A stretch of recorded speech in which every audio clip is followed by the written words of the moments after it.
I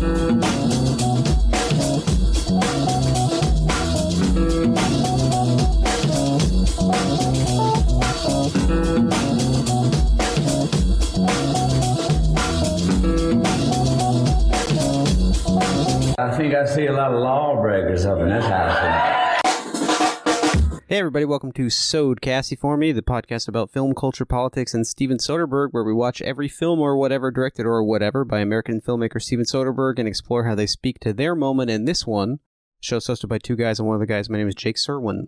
I'm one of the guys. My name is Ian Ryan. Can I do a voice check? You're sounding sharp today. Are you dialed sharp? In chemically in a good way? As a compliment. I took a You're trying to impress. I took a friend of yours in Ibiza.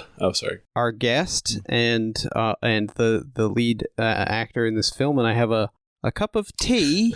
Okay. They like it when you say it like that. So I think maybe my chords are. What kind of cup is that? Oh, I got a new cup. Thank you for asking about my new cup. I got this is a at my new job. Is this from space? What is this? No, at my new job there's like free coffee and hot water because it's an office. I don't know why I said that. But I was going through a lot of disposable cups and I thought I want to not do that. So I got this is a kind of reusable disposable style cup from the folks at Keep Cup. I believe that's an Australian company. It's part of the Commonwealth. Okay, that's how they pronounce cup down there. It looks like for those at home who can't see the podcast, it looks like a Mad Men style 60s tumbler, and then it has the lid of a sippy juice cup. It looks like, well, here's what it is. It's just a coffee cup, but it's made of glass, and then instead of a paper sleeve, it's got a bit of cork, which is in Ireland, which is one of the countries that England colonized. It has basically none of the features of a coffee cup. I don't know. That's like saying, okay, what are you talking about? A dog is like a tree, but you take. I mean, sure, but I guess it's not ceramic. It's not orthogonal to the table. No, is this doesn't have a handle for the film? Let's bring our guest in. Well, I guess you have to do the promotion. No, but it looks like it looks like a takeaway cup. It doesn't look like a mug. I never said it looked like a mug. I never said curry. that. Let's go for a curry, like our friend Claire Floyd would say. Yeah. Yeah. Let's go down the bins or whatever. You know. How are you doing? You seem in fine form today. Thank you so much. I'm doing fine. That's just fine, like you said. Fine like your freaking hair. No. His hair's nice, and also fine hair's nice. Look, everything's going great. You're in big trouble, quick, dude. If you want to support the show, you can subscribe to our Patreon, $5 a month, bonus episode every other week. Clint Eastwood and Steven Soderbergh ephemera helps us keep this feed free.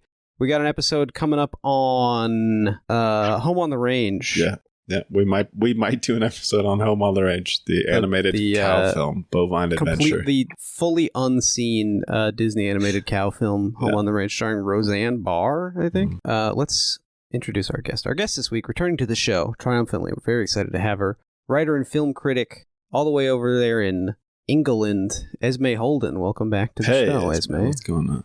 Thanks for having me back. You know, it's been almost, I think, exactly 2 years since I was last on here. Good Can you believe it? God. Wow. Are you trying to embarrass us about what we've achieved in 2 years? It's working. No. I just can't believe it, really. Yeah. Quick question on the tea. Yeah. Could I get that tea back on the webcam, please? Yep. Is this just like a milkless? Yeah, thing? I don't. Okay. Well, okay. He got confused about milk first, milk after. He said, "Milk after I'm done." Never. Just milk later. I tried to. I had a Yorkshire Gold. This is a British style of tea that I was turned on to this by the nice English birds, they call themselves, over there on the What's All This Then podcast. Charlotte McDonnell is a big advocate for Yorkshire Gold, so I ordered some of that. I enjoy it. It's like tea-flavored tea, I would say. And I put a little honey in there, but I didn't put milk because we don't do that here. So you don't approve of my milkless tea? I just think it is a bit grim at the end of the day. It is, yeah. Do you know what I'm trying to yellow my teeth. You know, I want them to be nasty, so I didn't put any. I assume that milk would help with that. I guess I don't. Is that real? I put honey in there too. That also seems American of me. Yeah. No, honey's okay. Honey's okay. Sugar's okay. Sure. I would have thought you guys were sugar only. No. From the colonies. I think honey in like English tea is a bit weird. Honey in like any other tea is like. Oh, okay. You know, I actually don't really have strong opinions on this. I feel like I'm being tokenized ever so slightly. Are you a coffee drinker? Are you a no caffeine? What do you? To be fair, I do drink quite a lot of tea, but Yeah, of course you only do. because. So yeah, But to me, I'm not noticing that. I'm not noticing anything about your nationality. You're just drinking a lot of tea. Thank you so much. Yep. Yeah. I didn't realize this would be so interest to me. central. I feel Yeah. like I've trapped myself in this conversation. Do you say Tesco or Tesco's? Just personally. Tesco, yeah. Yeah. Big Tesco. You familiar with that? But There's Tesco, like big bad. Tesco and little Tesco, right? Like we have Target. Yeah, There's yeah, different yeah. sizes of Target. I think it's kind of a similar. And there's like a different pricing structure in them, which is I yeah. didn't So know if you go about to a that. small one, you're paying like double basically. It sucks. Oh, is that because they have those in the big cities? It's like a bodega or something. Yeah. It's like closer to residential Yeah, areas. The other ones are Ah. further out. But recently, the controversy with British supermarkets is we've all got these new little pricing devices that can change dynamics. Adjustable they got pricing, yeah. surge pricing. Dynamic pricing. Yeah, that's been a big Yeah. controversy recently. So As goes English surveillance technology, I think so goes the world. So Mhm. we're just right The, behind the you. reverse imperial boomerang, the one that starts at in the imperial core and then goes outwards. That's cool. Yeah. also very possible that during the process of recording this podcast, a new British a British Prime Minister may leave office. That's Wow. the vibe that's happening right now. Oh, There's currently a coup in the Labour Party, so I'll that keep whips you updated. ass. This Keir is Starmer this is should yeah. chuck him in the bin. Black hole of a man. Yeah. Keir Starmer, Queer Harmer, as we call him. Yeah, I mean, it sucks because he made all of those movies are like A Taste of Cherry and Close Up. I love, but Kind of a second Finally, act in his life. get a chance to. Yeah. In terms of stuff that's downstream of the States, though, have you been hearing about the wonderful work over at SNL UK? We now have our own version of SNL. I I gotta do tell appreciate that you're like taking some of those awful Ted Lasso fuckers away from us. Speaking of, we're gonna have one of those on Freeing us. in the film today, It's true. but I don't have to think about Hannah Waddingham anymore. Fully thought this was a joke when somebody said this to me. I was like, yeah, haha, sure, Yeah. of course, SNL UK. But no, Yeah. just a pathetic I mean, reality. in my mind, it and whatever awful Israeli show Brett Gelman went on are the same thing. I mean, Yeah. they probably are content-wise. Have Some you of the watched any same of it, Esmé? writers. I have. It's not great. Okay. No one said it's great. It is It's kind of woke. It's more woke than SNL Oh. US. Hmm. Interesting. You know? Well, I mean, you guys get to be that in certain ways over there. You get to Yeah. be kind of the Church of England is kind of like a laugh. It's taking the piss a little bit, and here we're like pretty serious about that. I think we're gonna have a Church of America soon. Yeah. From Looking it- forward to that. Yeah. Yeah, it's gonna be cool. Also joining us for this series is our friend, the virtual assistant from the 2022 Steven Soderbergh film Kimmy. It's Kimmy. Hey, Kimmy, what's up? Hello, Ian, Jake, and esteemed guest Esme. It's me, Thank you I'm for- Kimmy, hello. Hi, Kimmy. Sorry for talking over you there. That's my bad. That's okay. She, we do it all the time. What's going on, Kimmy? Real quick before we get started, Mhm. I'm just going to send you guys a quick document to sign. Oh, okay. What- All right. Oh yeah, no Wait. worries. So I'll watched, do that right now. you watched the movie, Kimmy. You saw what you saw, some of that Unsane stuff. I guess she did. Wait, Kimmy, should I be getting it now, or do I need to hold on because something logged you out really quick, and we'll just cut this out of the. Hold on a second. Okay, great. Okay. Whoa. What was that, Kimmy? A new noise. All right. Let's see. Ian, did you get anything in your Let email? me check. I tried not to look at my phone Just during check your- record. Oh, I've got something here. Oh, yeah. What did you get? It's from DocuSign. Wait. Kimmy.Kimmy. Yep. Kimmy at Kimmy.Kimmy. Sorry. Nothing unusual, pretty boilerplate. Okay. Do you see this, Ian? I'm seeing this. Yeah. You want to read that? Sure. Yeah, it's boilerplate though. It says, I, the undersigned, grant Kimmy, the digital assistant, parentheses in quotes, Kimmy, full usage rights to my sense of smell in perpetuity. She can use it to smell anything. And then it does ask for my blood type as I'm signing, which is not, in my experience, boilerplate. But Don't worry about that. Okay. It's all boilerplate. Okay. Honestly, this is fine.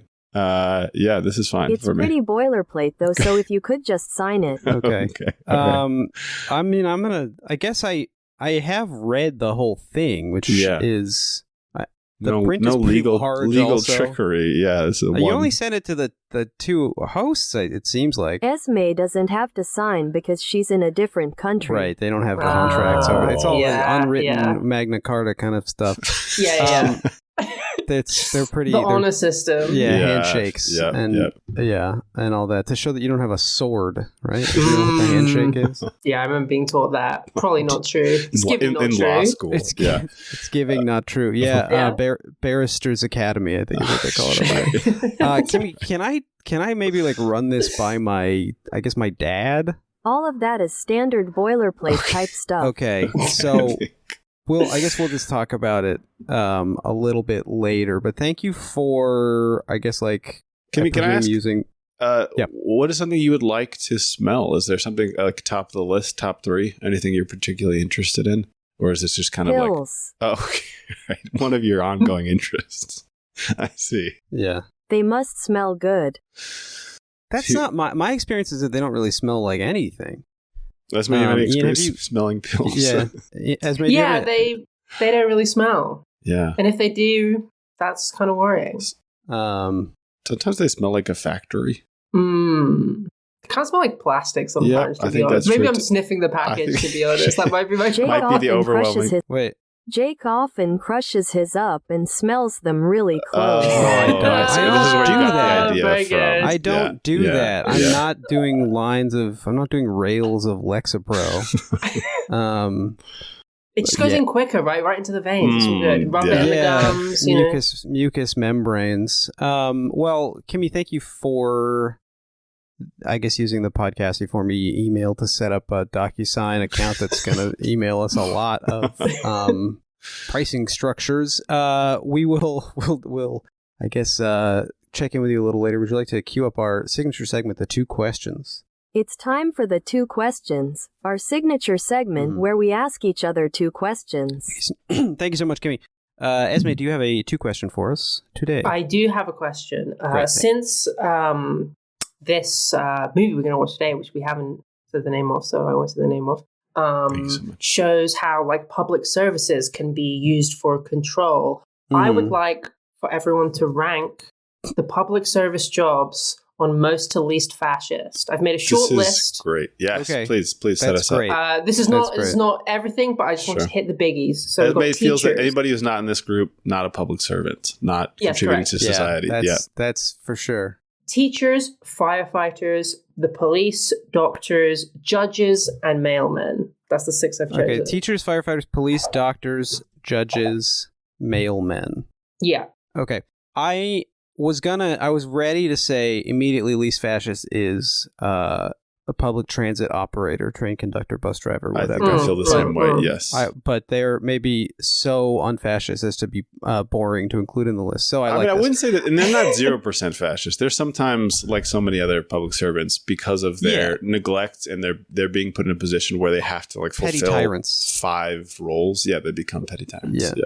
We don't even have like those conductor people anymore. They all got fired. Okay. They're all great. They're all So it little doesn't exist over here. computers. Okay. They're all Yeah. I'm making the trains run on time. Okay, that Okay.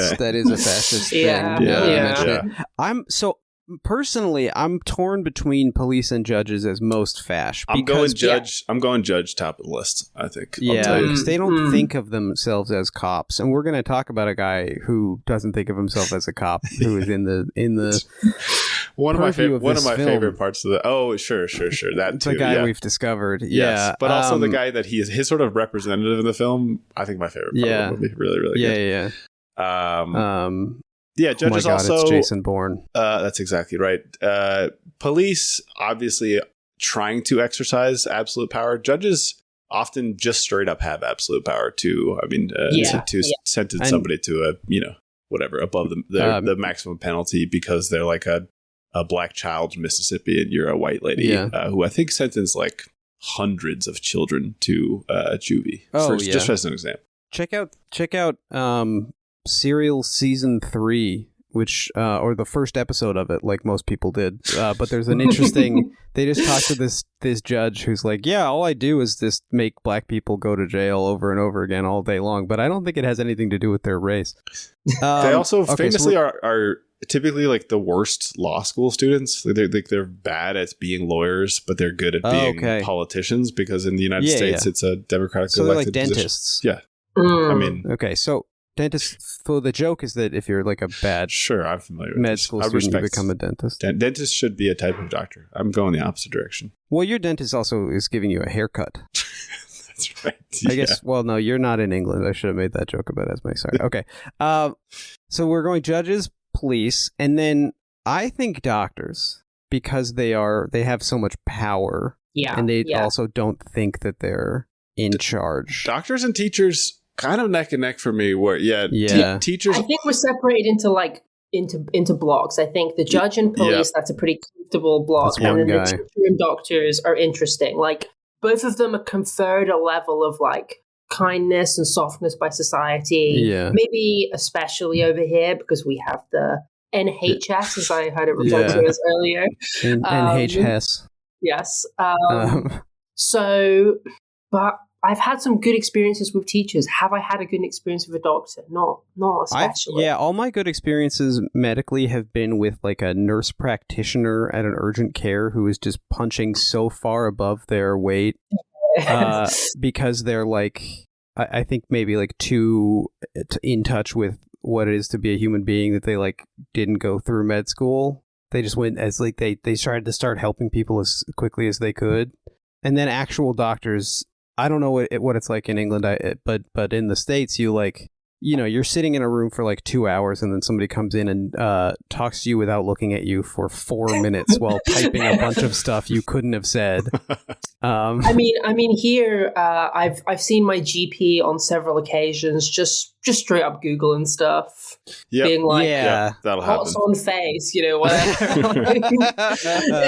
Acne. I think it's acne. That's what's going on. Mm-hmm. Right. Yeah. So I'm gonna give you, I guess, like 2 different antibiotics, but don't finish them. Just take a few of them. Pretty much mix and match.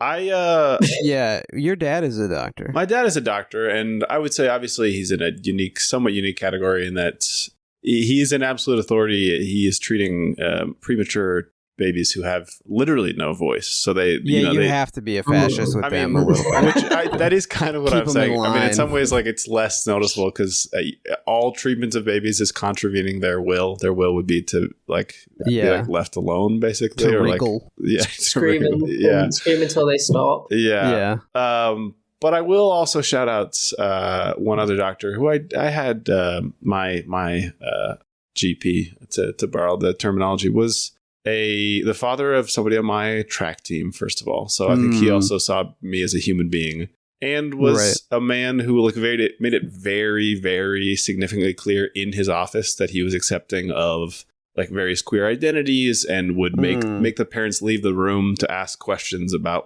is there anything that you need support with, or like are there and another adult who assumed Ian was gay without even asking. Yet another doctor adult. So I guess, but maybe it's kind of the exception that proves the rule of like, it stood out to me so demonstratively that like, this is not how I've ever been treated by a doctor before in my life. This is not what they're like. Yeah. Yeah. I think I'm with you there. And then teachers after doctors, or teachers more or less. Some of the most frequent racism that I'm hearing is from teachers, but that's also my career path. So, but it's such a broad category that are we including, for example, I mean, Ian, I know that you consider the trees your teachers. that's right, I do. Yeah. And then I'm going to say firefighters more fascist than mailmen, because although they help people, they do love cops. They do support the police because that's their brother. I've always wished to have like figured out the right like leftist woke anti-firefighter take, but I've never quite like squared that circle. It's just that they support cops and cop unions. Oh, and stuff, also if you talk to them, I mean, they advocate for fascism, but I think the like content of their work cannot really be fascist. I mean, I guess if they're like ignoring fires in certain areas or something. Or well, and also condescending then you to homeless people or something. You get into paramedics, which are also like a kind of cop doctor. Yes. Yeah. In addition to being a firefighter, and then like things I've heard from a firefighter that I know about like who is taking up too much of their time, and because of behaviors that people like that are always doing, you know. I also think there's a kind of like a don't ask, don't tell about sexuality, because just the idea of like having a gay man in your firehouse could be disturbing of the social order or something. Well, sliding up and down the pole, aren't they? Do they have those there? Esmé? Those guys would love that joke. Okay, I guess. Do you guys have pancake breakfasts? Do you guys have firefighter pancake breakfasts? I actually don't know what that means. Okay. Firefighters famously, they cook a lot of food in the firehouse, I think is what Ian's talking about. No, I'm talking out today. Well, there's that too. I'm talking about this is like a fairly famous thing. Like they'll have like fundraisers once a year where they cook like big pancake breakfasts for the community. Do they do the muscular dystrophy collect the money in the boot thing over there? Or is that just here? No, I don't know anything about this either. Oh, that's a Jerry Lewis, Jerry's kids. There was a firefighters. They I kind think of they stopped doing it. We're discovering, but there's a really fun arcane game with a fire hose. You point at a screen. You ever play that one? The firefighters had this thing where they would collect money for kids with muscular dystrophy by like standing at intersections with the boot, and then you can put your money in the boot, which is like kind of a really good idea because it makes it like I don't usually get to put stuff in a boot, so I will put money in there. It's like a wishing. That's where Claire Foy ends up in the film. She does. So you mean like a boot, like a shoe? Like a shoe, like a firefighter's boot. I'm like thinking the big rubber back of boot. a car. No, under the bonnet. Yes. Stuff like this. The boot not traditionally underneath the bonnet. Yeah, I'm saying the other thing. Well, I guess it may be one of these. You all drive double-decker cars over there that have kind of a crazy. They're Peugeot, you know. Okay. I've been watching these British YouTube guys who like they used to do car stuff and now they just kind of do general like, you know, we bought a boat for £100 and like they try to make it float. I like them. I am really scared to find out what their opinions are, but it doesn't come up, and a lot of those guys will find a way to like bring that up when they're talking about the boat that they got. So like at least there's that, you know. What's the mail carrier situation over there? What are mail carriers like? Yeah. Well, honestly, again, this is something that's kind of been demolished in recent years by the Amazon delivery driver, who definitely don't get onto the fascist scale because they're just absolutely squashed. There. Wage slaves, just horrid. Ground really tough stuff. So you don't really see the mailman that much anymore. So the dog's got now to bark at. It's a bit of a very sad dissolution of British idyllic images, you know. So, we gotta get back. Like biting the mailman, you know, all that stuff. I'm shaving my head right now and talking about how England used to be. That's what I'm doing. I'm gonna have Stephen Graham over to my house to tell me about. He's in This Is England, right? Yeah. But he's now woke, right? Because he's doing Adolescence. Did that travel? I don't think we got he that was big time. Yeah, you got Adolescence. Yeah, I was good to maybe segue. We still have another question, so we can't segue. But I was wondering, Esmé, Baby Reindeer, is that for losers over there? Is that for fools? Is that for what's that? Sorry, Baby Reindeer. Are you familiar with this program? I did not watch this. Okay. It seemed a little wretched. I think the Baby Reindeer guy. He's got a new show that has. I think it's him, or maybe it's somebody else. But he's got Jamie Bell in a headlock in the key art, and it's a little erotic to me, I think. And I'm imagining Jamie Bell saying stuff in his little... Is he a Yorkshireman? He's got like a cute little accent. I don't know where he is. He says years instead of years, wherever that's from. So shout out to Billy Elliot. Big shout. Well, not the movie necessarily, kind of a cross the picket line if your son's good enough at dancing sort of a movie. But anyway, thank you for the question, Esme. I also have a list question, unfortunately, but it's shorter. Okay. Fuck, marry, kill. Motorola Razr, iPhone, BlackBerry. Fuck, marry, kill. Okay. Kill, iPhone. Yeah, that's correct. Marry, BlackBerry. It was my first phone, so I have emotional attachment to it. We've been through a lot together. Yeah. And so kiss, Motorola. I said fuck, but you can kiss. You can snog. That's really snog. Oh, sorry. Yeah, I don't know why I PG'd that up. Yeah, it's okay. Yeah. We forgot to mention that our guest, you're extremely chaste. Yeah, I should have mentioned that at the top of the show. She's an English nun. Yeah. I might go with the same orders. My first phone was a Motorola Razr, so we're traded off here. But I also think you don't have to stay with the one that brung you. Yeah, I feel like the Motorola Razr served its purpose. It's weak. It's structurally weak. I'm sorry to say this. It is, but it's. I mean, which is what the thing that makes for a great lover, isn't it? That's right. I'm all about architectural dependability. Yeah. How about you, Jake? I mean, I'm lockstep with Esme here. The Motorola Razr, obviously a sexy phone. It's a sexy phone. It's got the silhouette. Yes, that must be exactly. Said. This, va va boom. I'm doing the, this is what the Motorola Razr looks like. He's making the razor shape. Yeah. And then the BlackBerry, I too, Esme had a BlackBerry that I loved. It was not my first phone, but it was my most loved phone. I played a lot of Brick Breaker on that. Yeah, that bad boy. Stuff. But you know what? I'm changing my mind. Fuck the BlackBerry, but not in the sense of this game. It is also the most business phone. I'm sorry, it is the one for but like early adopter dads. But it's what your dad's looking at instead of talking to you. Exactly. Yeah, for sure. Yeah. But you don't need to talk to your dad. It's whatever. There's nothing to say. It's my first part of my argument. My second part of my argument is that it had a separation. It had a purpose that was like not your whole life. I did like that, and mine had a little trackball in the middle to cursor around, which I thought was also. I think the tapping and the pinching and all the iPhone gestures, they're inculcating the phone into our.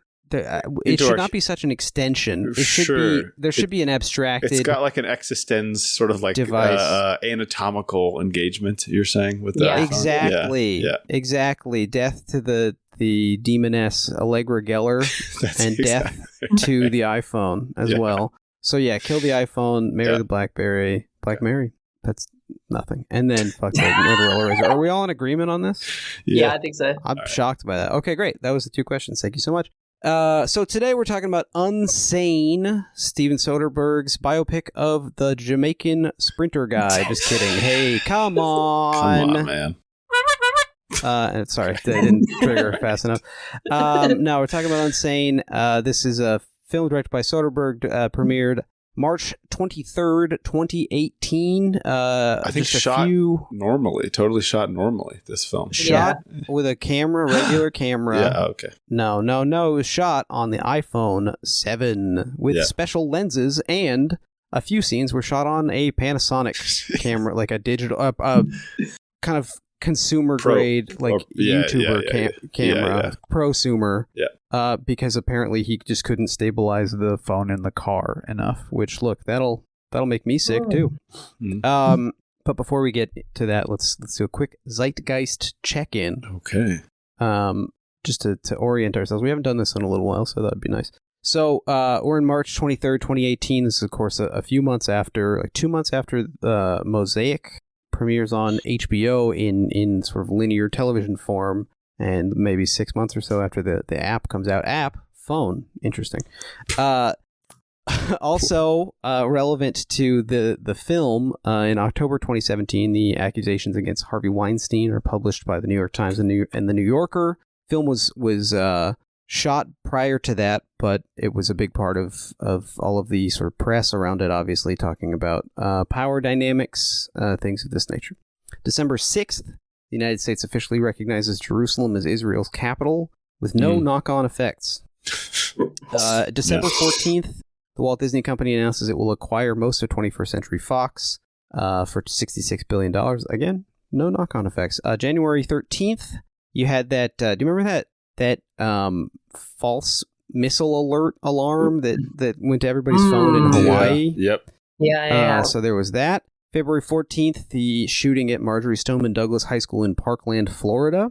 And then in March 23rd of 2018, the film Unsane came out. So that's interesting. That happened right around when the film came out. Just a reminder, the vibes have been bad for a long time. Yeah, it is a good reminder of that, isn't it? Things seem like they're getting worse, but also we have been saying that every day. Yeah, so people like to say post 2020. Here we are firmly pre 2020. Quite bad.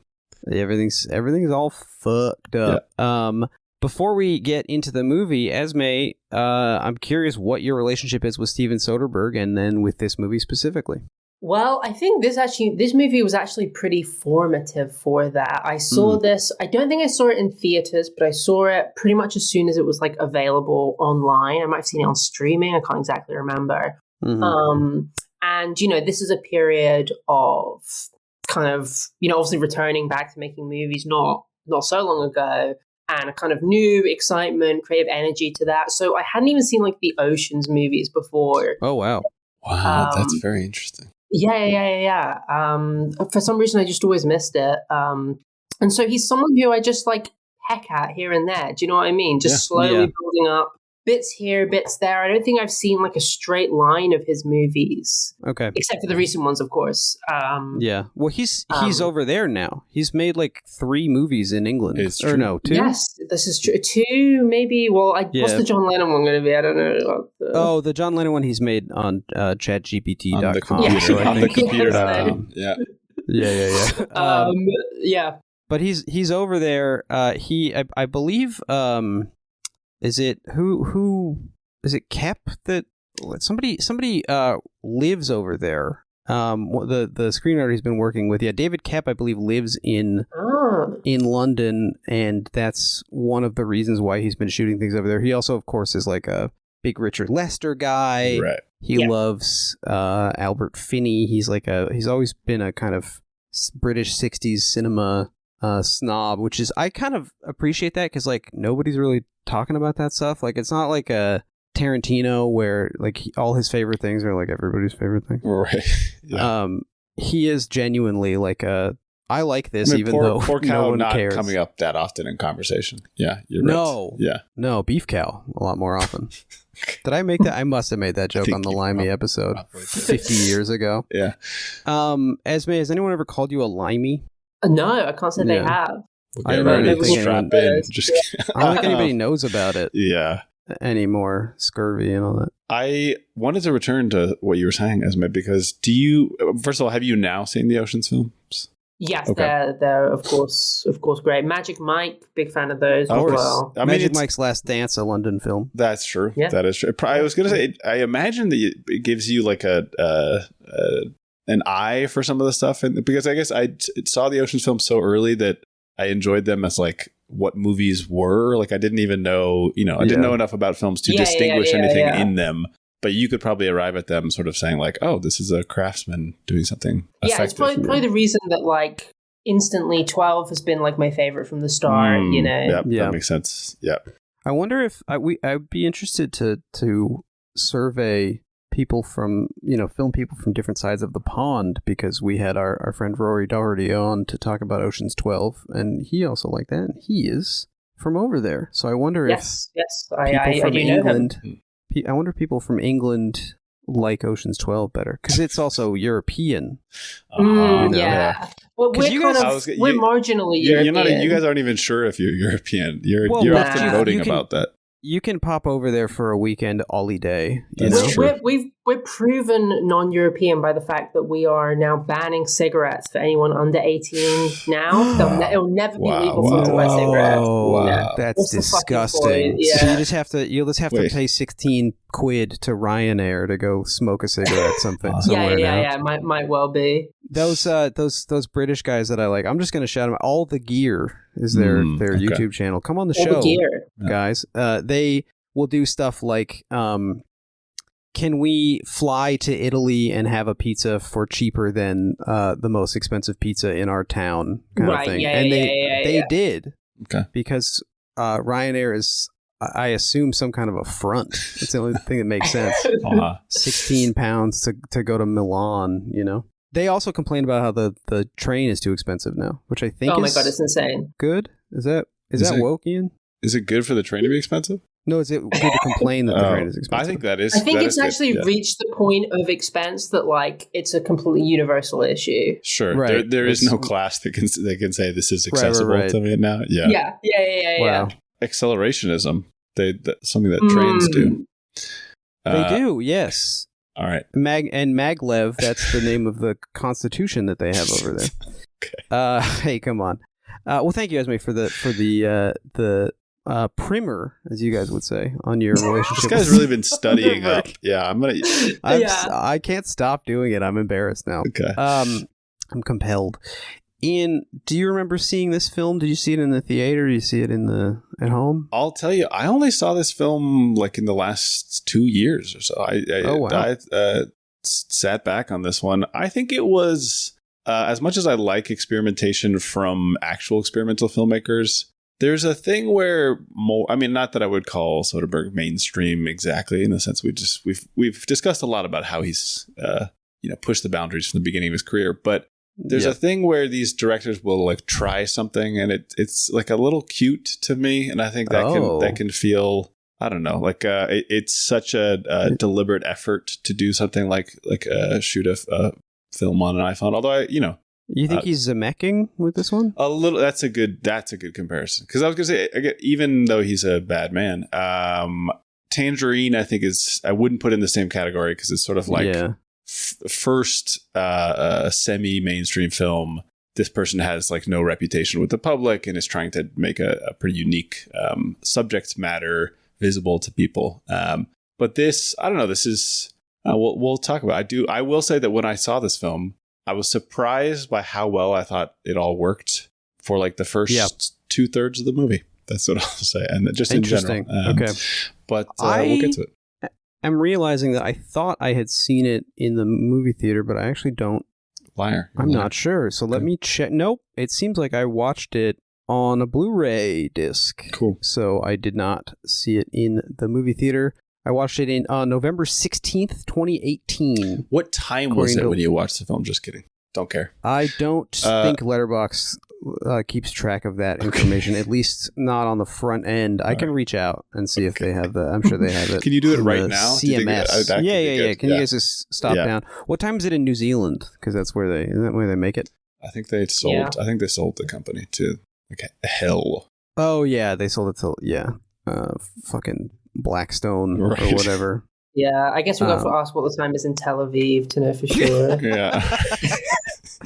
They got anytime you can want over there. Speaking of Tel Aviv, this film was, I believe, produced by Arnon Milchan, one of the several films Soderbergh produced with Israeli guy Arnon Milchan. Let's do a quick plot summary, and we'll start talking about it. I'll try it. Yeah, how about that? Yeah, I haven't done one in a while.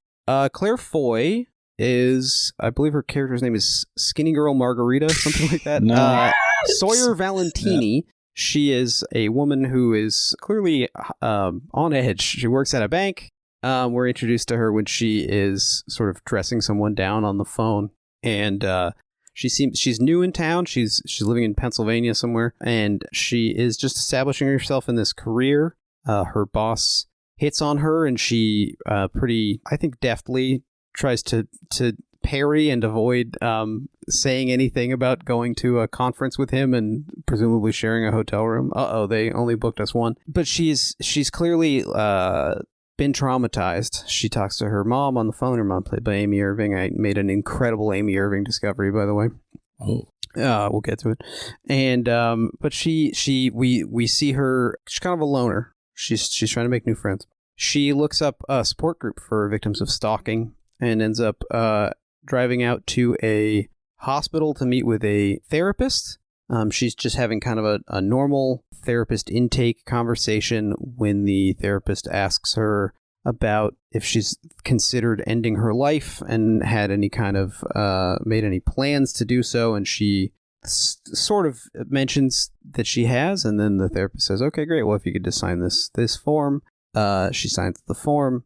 Pretty boilerplate stuff, Kimmy. And then all of a sudden they won't let her leave because she has unknowingly consented to a psychiatric hold, and she is stuck in this psychiatric facility. She reacts pretty rationally, which of course looks like she's out of her mind, and they use this as like a pretext to extend her stay. And then pretty shortly she realizes that the man who was stalking her, David Strine, is working at the psychiatric facility as a orderly, basically, as the guy giving out the medication. So she starts freaking out, and finally is able to get in contact with her mom, who comes to try to get her out. There's a lot of back and forth with the administration about what's right for her. She at one point calls the cops, who are of course no help. Then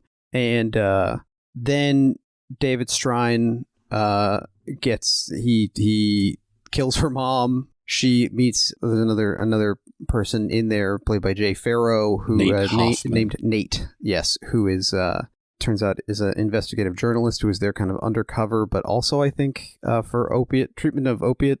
I think that's dependency. Just a pretext. Yeah, okay. Yeah, it's just a pretext. Yeah, and he is trying to help her, but then is killed by David Strine. I think out of jealousy, because they're becoming friends.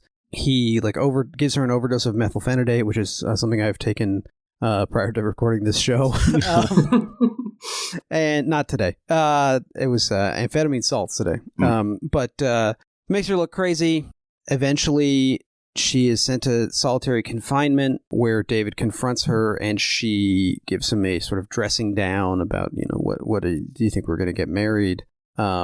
She convinces him to to have sex with Juno Temple's character Violet in front of her, because he's a virgin, and she convinces him that she doesn't want to marry him if he's a virgin, and then uses this as an opportunity to steal Violet's shiv, stab David, but then David does a full-on Jean-Claude Van Damme neck twist move. She escapes the hospital, but he captures her. She wakes up in the boot of his car next to her mother's corpse in a garbage bag. Really upsetting. She jumps out of the car. They have a struggle in the woods. Finally, she stabs him and cuts his throat all the way. And then Nate's investigation comes to light. The cops arrest the hospital administrator, and then 6 months later, she's got a promotion in her job. She's having lunch with her friend, and then believes that she sees David Strine in the restaurant, walks up to him with a knife. She's about to stab him when she realizes that she is just having a sort of traumatic hallucination. And then she runs away. We get a very 70s kind of freeze frame to remind us that we've been watching a genre film. Yeah. And that is Unsane. Very nice. I like this movie, I will say. I think, like Richard Brody, and he and I have a lot in common, but like Richard Brody, I think it is simply palpable that Steven Soderbergh is having a good time making this. He shot this in 10 days on his phone and was goofing around. He was doing his Nick thing, where he had his phone in a little gimbal he got from the computer, and then had a PA pushing him in a wheelchair for tracking shots. He's, as we've seen, whenever Soderbergh gets kind of burnt out, he goes back to being a little scrappy run and gun guy from LSU. Yeah. Yep. And I think you can feel that here, as much as the film is also deeply uncomfortable because it's a gaslighting movie. Right. But Ian, it sounds like you. Well, I want to hear what you think about this film in particular. Yeah. Before I'll. Yeah. I remember when I saw it the first time, I had kind of mixed feelings on it. Up to a point. I think it's hard to argue that a lot of the first section of the movie isn't just super successful on a dramatic level. And I had some problems with the second half, as the kind of, I guess we were talking about all the plot as that stuff is revealed. But actually, this time I found myself appreciating the way it shifts from one mode to the other and the relationship those two parts have to each other. I guess we'll probably talk about that in more detail later. But actually, I just found a lot more to appreciate in it. There's limitations, like I think the script is just okay, basically. It's just fine. Yeah. It's kind of normal. I think it's a thing that happens in a lot of Soderbergh movies from this period on, where the script's super normal and the movie's kind of interesting around it. But I think it mostly works, to be honest. I think there's a lot to like. I think in this period he tends to find sort of Clint style. He finds a script he is excited about and tries to get it going as quickly as possible. Mm-hmm. And he's had a history of like projects languishing prior to this. And maybe which I think is one of the reasons sort he of got like out. Conceptually and sort of like what it will allow him to do, how it sets him up. I think after the Man from U.N.C.L.E. debacle and Che taking a long time and a lot of work, I think he's kind of I just want to start making whatever movie I can start making in 2 weeks. Right. That's the one I'm excited about. Did you guys see who the writers were? I did, yeah. Jonathan Bernstein and James Greer. So James Greer was senior editor of Spin magazine. Yes. And by the way, I a lot of people don't know this about me. I wrote for Spin magazine. I had an internship there, and I blogged about it. So if you go to meatspin.com, I just wrote about my experiences at Spin. Come on. Hey, I'm just kidding around. Yeah. But James Greer also a bassist in Guided by Voices from 1994 to 1996. This is very interesting to discover. And Robert Pollard of Guided by Voices did the music for the film Bubble. Mm-hmm. So he and Soderbergh, I assume, are buds. Yeah, yes. I like the music, and I like Guided by Voices. Some of it, there's like infinity of it, but the part that I've heard. Yeah.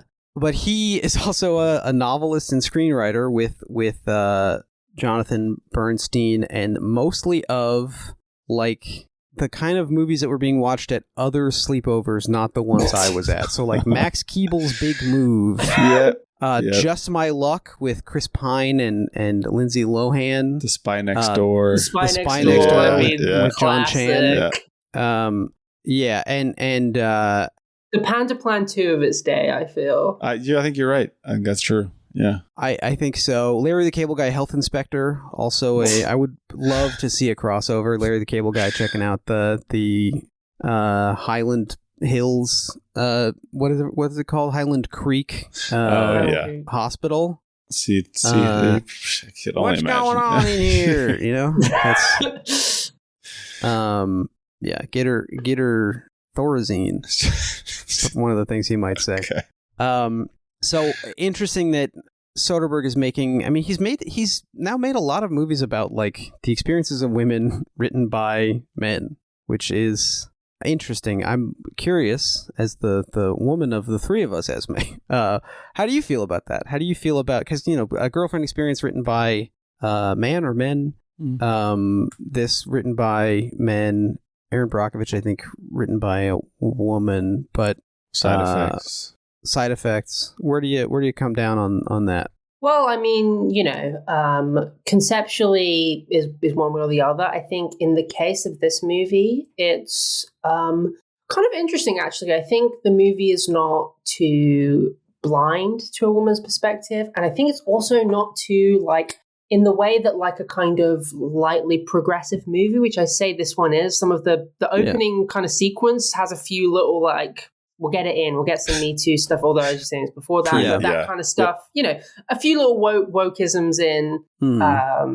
But as it goes on, there's stuff about the Claire Foy character, Sawyer, weird name, that is prickly and uncomfortable, and I think it's not entirely positive on her as a victim, especially her relationship to the other people in the facility. To Violet, noticeably. To Violet specifically. I think that's, well, I mean, I'm getting a different reaction here, but I think that's interesting. I actually do think that's interesting, and I think honest in a certain way. Oh, yeah. No, my scoffing is because I dislike Juno Temple. Strongly dislike Juno Temple. I don't. I don't like her in any context. I don't like her in this period. I don't like her now that she's lost 200 pounds and looks like she's going to blow away in the wind, which is very scary. And I find her annoying, but she's particularly so here. But I guess it is part of the text that she's annoying. But also, easily the most English thing you've said this whole time is that Sawyer is a weird name, because if you live in the United States, you meet white women named Sawyer every 20 minutes. Okay, my mistake. Okay, no, it's okay. No, it's okay. Strange. Can I say my partner who's Irish agreed? So about Sawyer? Yeah, that's weird. Sure. Well, that's more of like I feel like Ireland people have they have, in England as well, they have the last name that's a job. So Sawyer is a last name over there. Yeah. Or like Cooper, Fletcher, Miller, Smith, Miller, yes. But look, I agree with you, Esmé, that first of all, I like this film. I would also say I like it. It is the parts of it that are interesting are the fact that she is imperfect, and I also think I am maybe more in the position of your first viewing, where I think the first half of the film is much more interesting to me when it is doing a sort of like funny game style horror of like, what if somebody just started doing this thing to you that is like not something that you are prepared for and could not really like obstruct or like stop from happening very easily. And I mean, we know Soderbergh loves Brazil. Yeah. It's kind of there is although I think Brazil obviously extremely heightened on purpose, but I think this is right. Sort of like admiringly toned down in the way that it's, it's not like there's like a scary nurse Ratched. It's a nurse who kind of like talks to the cops, but is also just facilitating this horrible stuff, right? There's a sort of like espresso. Yeah, espresso. There's like an unremarkable condoning or like facilitation of great evil, which I think is cool. I also agree that, the reason that I asked about the very sort of mainstream series of Baby Reindeer is the piece that was interesting about that to me is that I think that is a big focus of the series is like, well, being in a stalking victim relationship is not going to be like clean necessarily, because two people who are interacting with each other and maybe had a conventional friendship or working relationship or whatever, however they met originally, it's always going to be kind of like a messy unfolding of what those things look like. And then you're right, even when the person is sort of clearly defined as a victim, they may act in a way that's sort of selfish or contradictory. I think, again, maybe to leap to the turn, the problem with the rest of the film is that it stops being a sort of like funny games, real life horror and starts being like a monster movie. Basically, once he takes Jay Farrow's character, Nate, into the spooky hospital basement, which is like, okay, not that hospital abuse doesn't exist. It absolutely does. But I don't think it exists like there's a place where there's like a drawing of a scarecrow on the wall or something. And it's, everybody's wearing pumpkin masks or something. I don't know. I guess my case for that transition, and I do think overall the second half of the movie is less successful in a lot of ways. But I think the fact that the explanation for how this abuser got into this space, knew she was going to be there, how he gets people out, I guess, because I maybe I'm misunderstanding this, but I think the basement, the kind of soft, solitary confinement room isn't in the hospital, right? Well, there's that, but then I think the place where he takes Jay Farrow is like they say the old ECT room or something. Right? Yeah. No, I think the solitary room is it's just like in a different part of the hospital, is my understanding. Okay, yeah. Still, regardless, how he gets people like in and out is a little bit like there's just a gap left there. It's not really interested in trying to fill it, and so I think it makes this second half feel more figurative. We have this part that's like we're really harshly setting up the dynamic, and like hospital care can be like this, right? We're drawing these two things and we're drawing them together. Stalking, controlling, is something hospitals do. And then we take this leap into kind of fancy, into kind of genre. And I don't know, I think it flows in a really interesting way, even if, maybe some of those scenes are a little overcooked, I think might be fair but you're doing a good job selling it. It's sort of like the name of the film is The Vanishing, right? The movie with the where the person disappears when they're at the. You think of Stalked by My Doctor with Eric Roberts? I'm not, definitely not. The Vanishing is the name of the movie. Where it's sort of like like you're saying, like figurative horror where it doesn't really matter how the thing happened, and the threat is not like or the excitement of it is not necessarily like figuring out the details. It's sort of defying people who are interested in the like procedural aspects of horror and just saying what's interesting about this is like the experience or like the emotional journey of these people.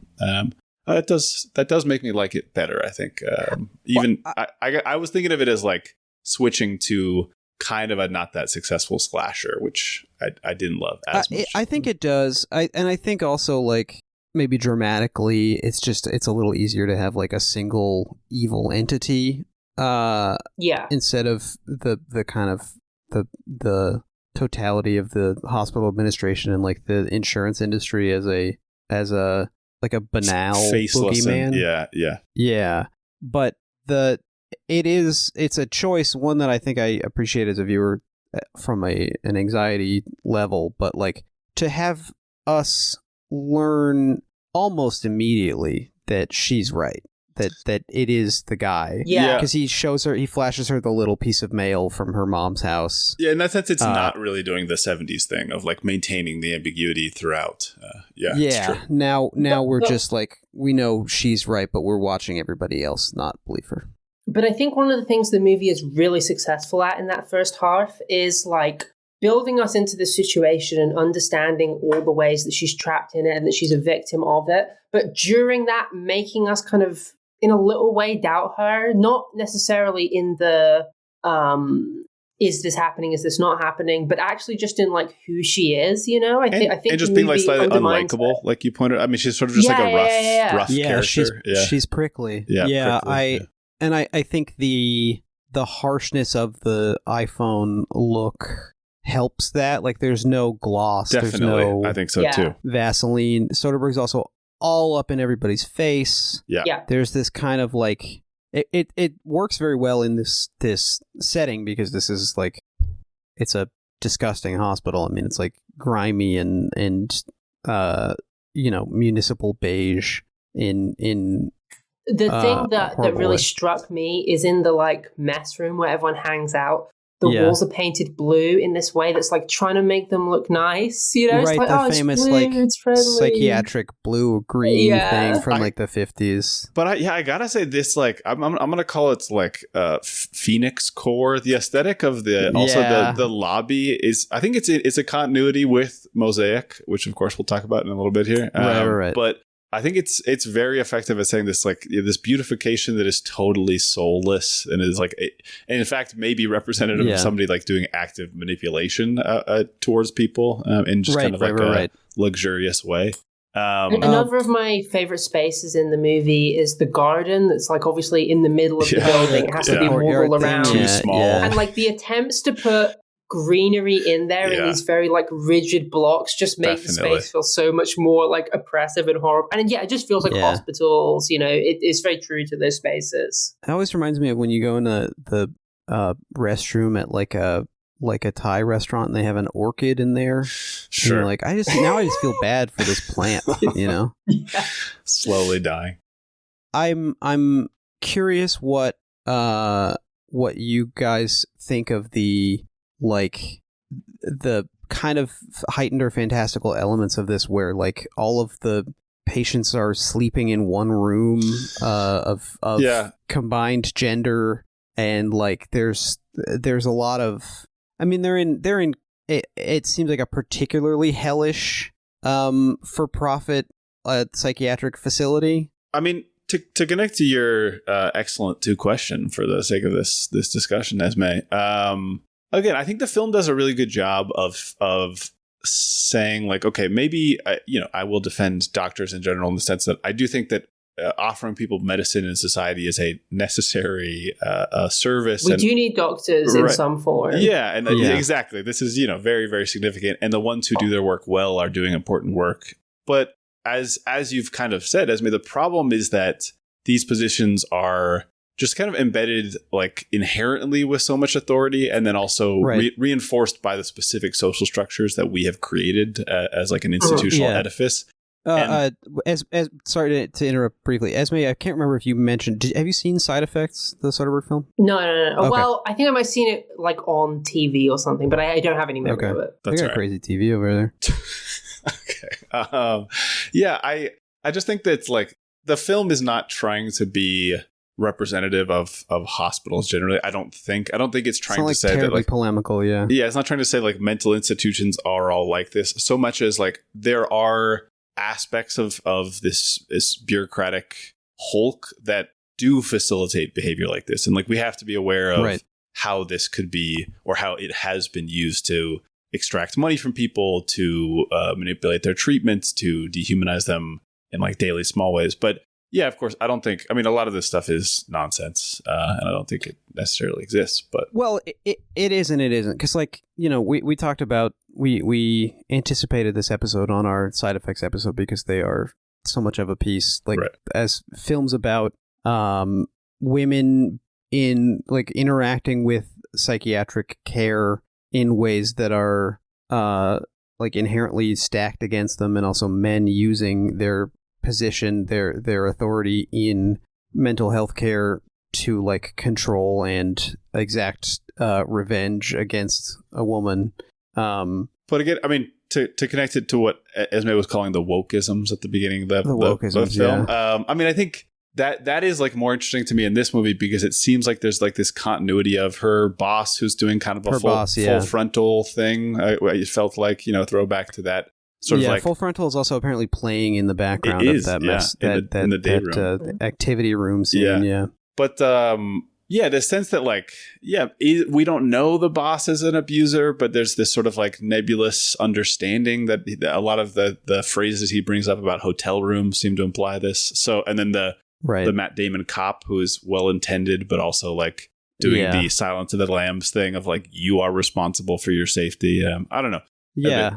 Sorry, you're starting to talk. What do you think about these aspects here? I think it's true that there is a gendered aspect to this, but I think what the film does really nicely is I think some of the most like malevolent and unpleasant characters in the movie, and the ones that really exemplify the kind of soft, assumed power that doctors have over people, are the women characters, you know, when the mom comes and speaks to the administrator, administrators, Ashley Brighterhouse, to her, and the way she like just makes her aware that like the dynamic is fundamentally threatening, or the nurse at the beginning who pulls her into all this, you know.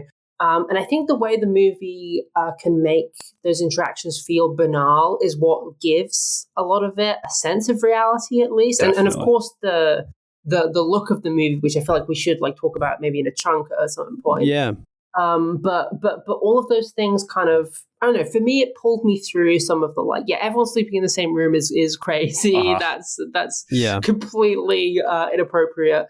But broadly speaking, I don't know, it spoke to experiences the way that trying to seem normal is a fundamentally infuriating and like insane seeming activity. Yeah, she tries to put on like her professional woman voice and say like, I appreciate you've been looking out for my emotions. Thank you so much. I really appreciate that. And of course, we've all like been in, you know, I think, I don't know if this rings true to you, but like in working within a medical system that is public funded and so underfunded and poorly treated, blah, blah, blah. You have to like play, and it's, of course I have to say, as like a trans person whose body like is in friction with these institutions, of course, you learn to like play into who you want to be, right? If they want you to be, like, for example, in this country, if you want to get on, we have special gender clinics. Sorry to make it about this. No. I think it's a very natural, extremely relevant. Yeah. You have separate gender clinics that you have to go through to get like the proper medication. You can go around that in certain ways, but it's totally at the whims of the doctor to give or take it away. But so you go to these meetings and you have to answer a series of questions, and they're like, when did you first wear a dress or whatever?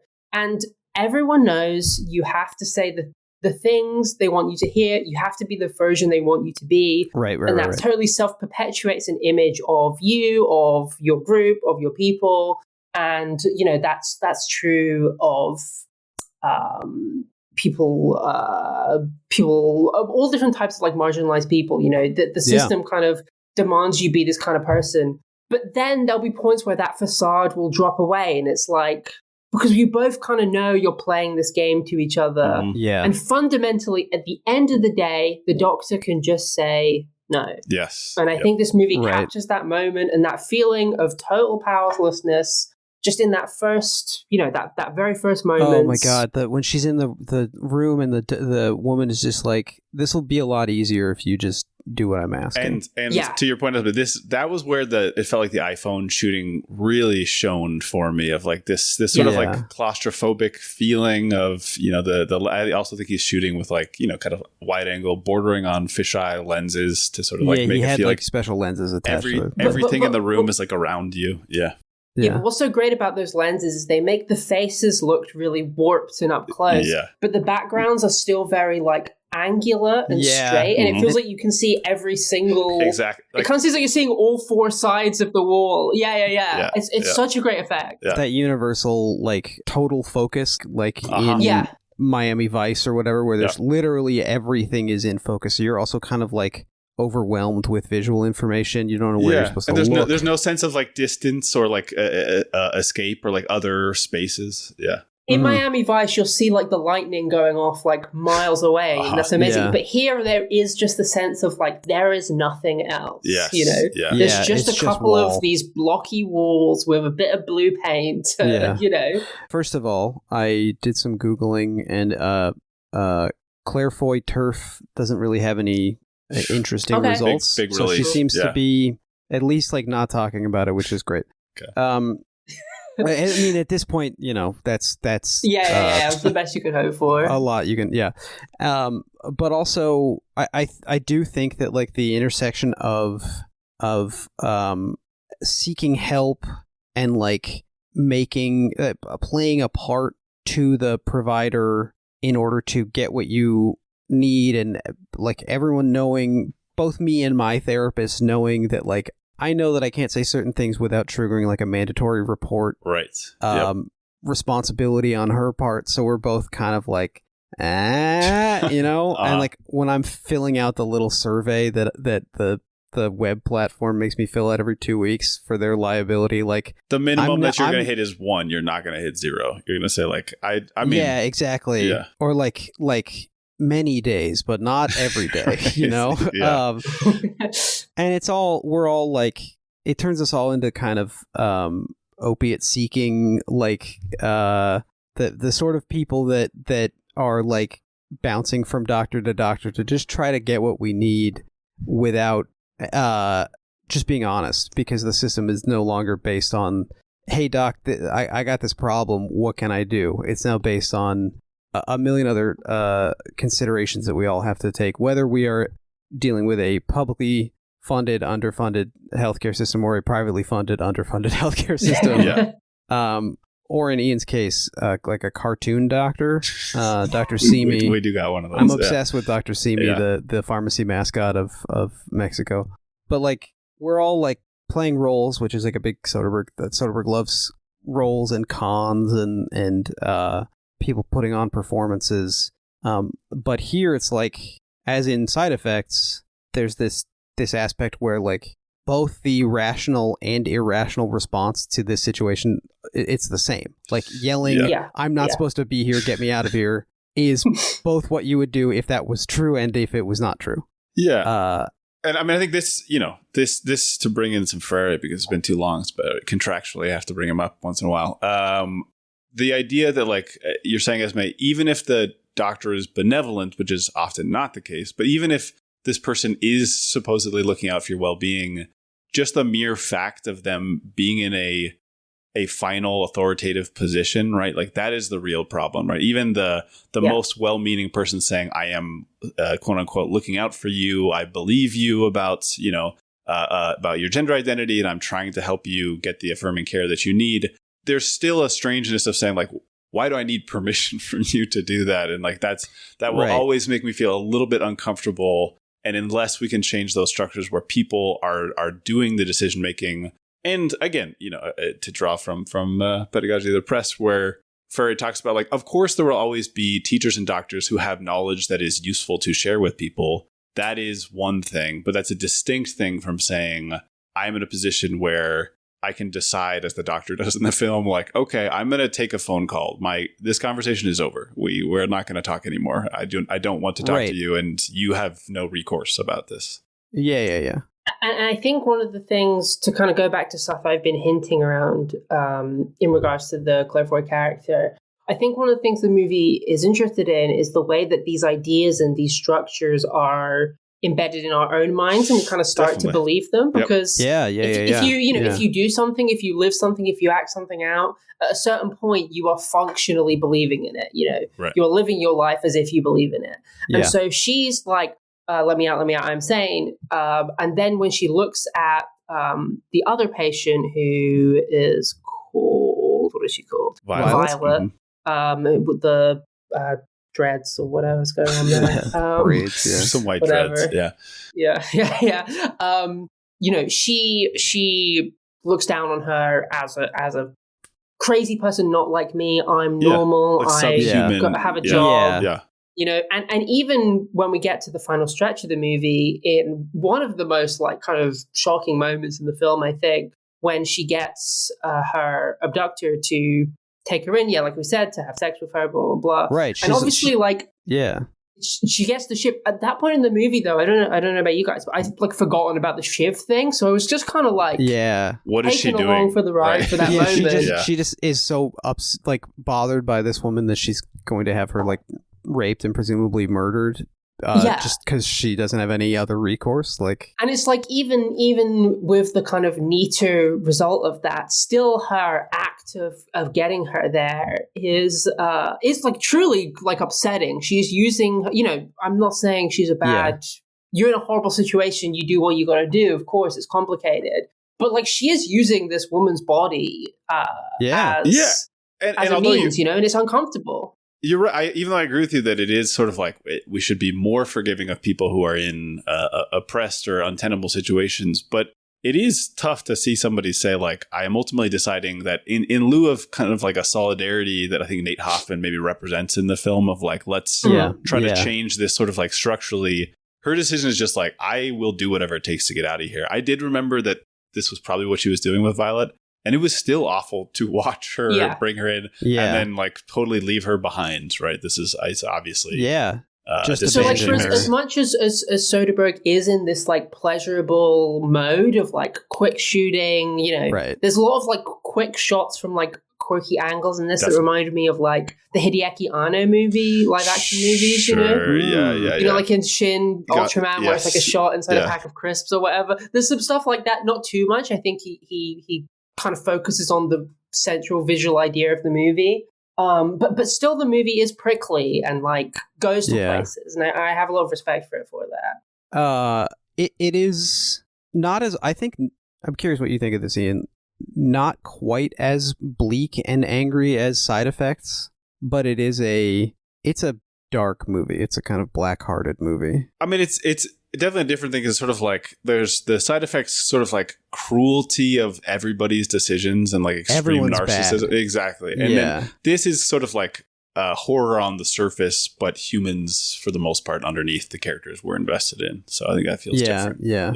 I know that Ian has some experience of this, Esme. I would imagine that this, I believe you proposed talking about this film, so I'm assuming you have some contact with this whole apparatus, industry apparatus. Yeah, but for my part, I haven't really talked about this on the show, but number of years ago, like right before starting the podcast, I was very, very depressed and entered a what's called a PHP, a partial hospitalization program, which is basically like where you go to therapy camp every day. You drive yourself to. It's weird. It's like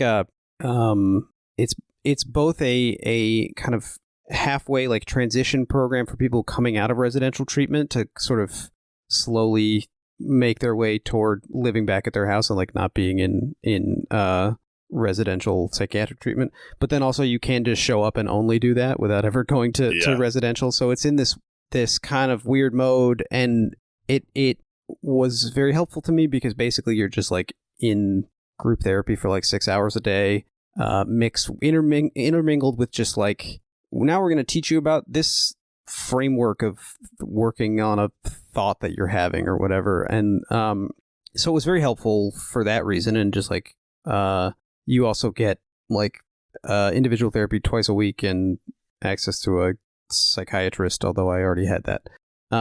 But it is because of the nature of like the healthcare industry, because of the nature of capitalism, whatever, it's staffed by people who are recent psychology master's students who are there to get hours. Right. Because you need a certain number of hours to fulfill your license. So there's like one person with a license who is sort of the person under which the rest of them are operating, but you never talk to her. And then it is like also a mix of, you know, a grab bag of whoever was like regionally and temporally coming out of whatever residential program they're coming out of at the time. So it's like me in a room with a lot of like 19-year-olds who are changing their pronoun and name every day because they're figuring their shit out, which is like absolutely their prerogative, but just not with, I'm not there for any of that. Sure. There's people who are like not eating. You're not all having the same experience, not all there for the the same having reasons. The same experience. Yeah. And then there's like 60-year-old like investment banker guy who like almost had a heart attack because he's too stressed out. And then there's like me, and of course I'm having the Sawyer thoughts of like, I'm not crazy like this guy. Right. And I'm also trying to talk to I'm just feeling a little bit gaslit at times because like somebody in group therapy will be saying something just patently like delusional, and everybody else, because they're 20 years old and they don't have a degree, is like, oh my God, that sounds so hard. And I'm just trying to get my individual therapist to be like, that guy's nuts, right? And she's like, I can't. I'm not allowed to say that. I'm not allowed to. This guy literally saying that like his therapist in high school stole the idea for the movie Velvet Buzzsaw from him, and he is like a 25-year-old guy. Like, you didn't come up with the idea for an art world satire, and then your therapist, who is not credited, no one, like he said, this happened with a number of movies, and none of them had any of the same people involved with them. And I'm just like, can someone please just act like this guy is suffering from a delusion, and not like this guy is suffering from the trauma of having his idea for, I think, the movie Get Out stolen from. You're a white guy. What are you talking about? You know. Yeah.